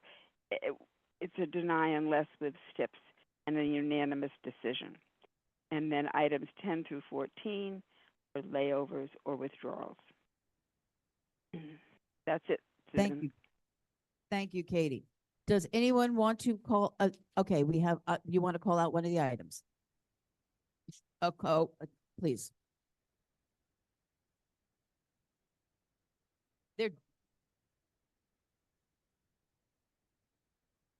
Hi there, sorry, there's just a typo on item number 7. In the whereas number 1, it says 6-story building on Elizabeth Street between Canal and Hester. I'm guessing that looks like a typo. Is that? Item number 1. I'm the sorry, first- in item number 7, which Oh, was is item, okay, address just hold is at on, let me get 1 to it. Jane Street.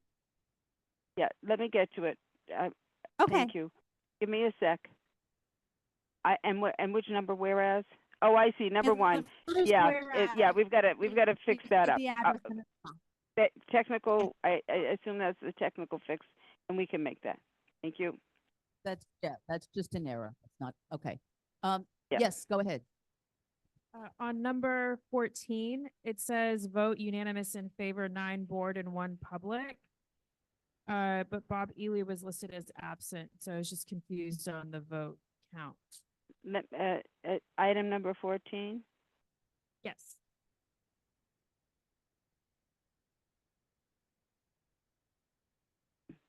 Page 21.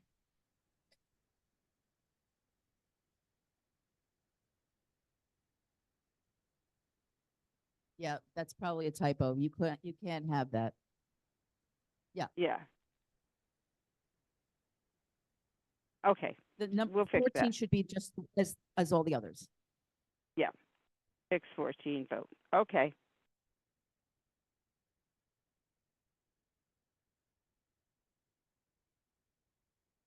Thank you, Valerie.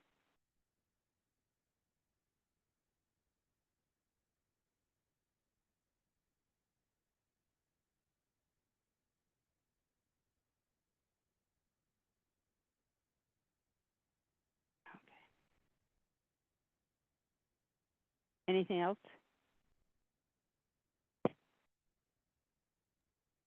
Moving on.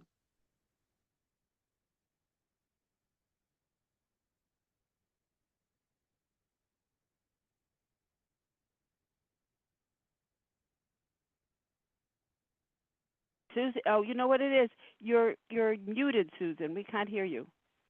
If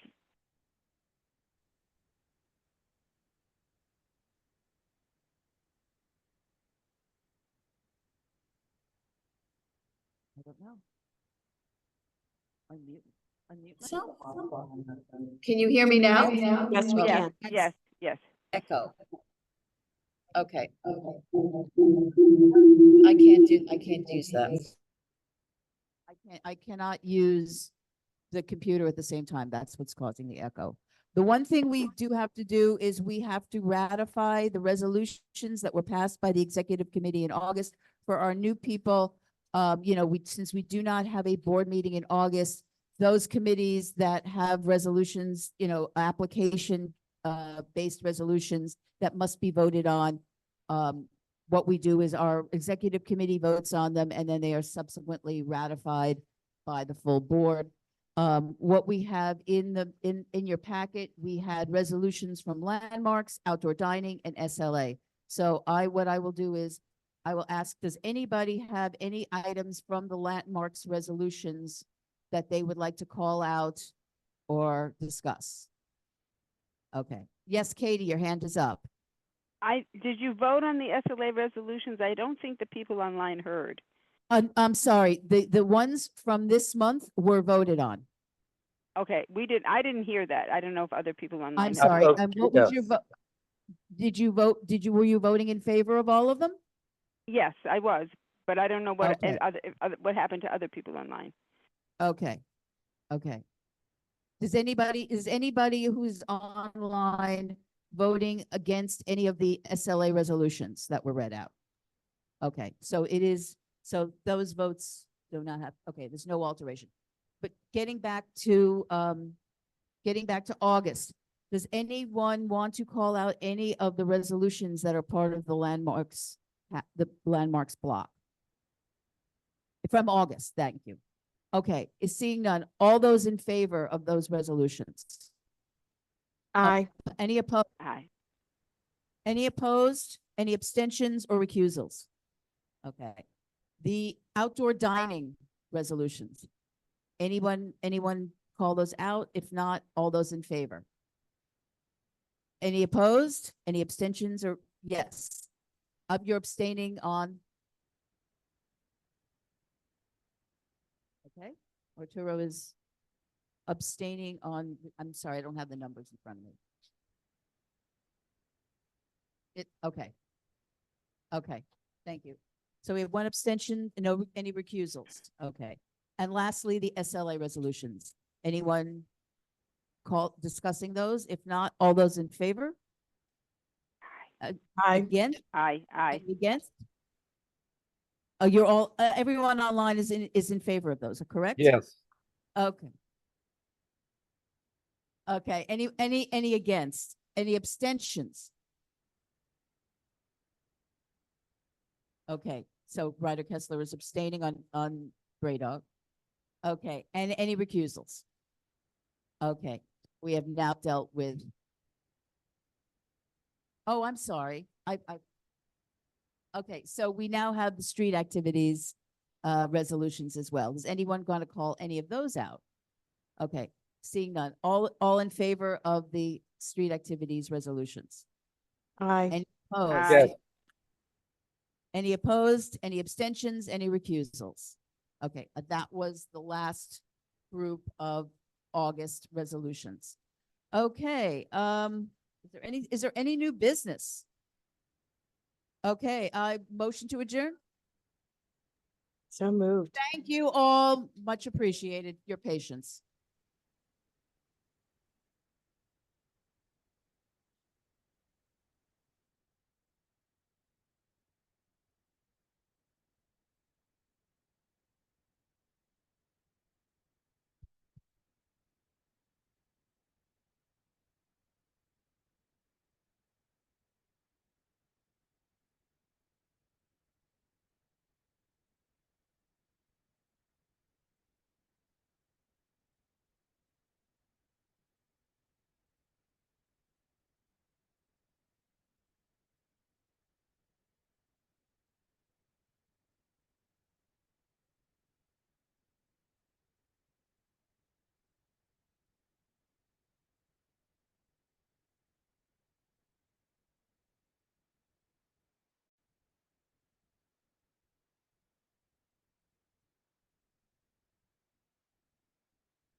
City Hall, NYC.gov. I think.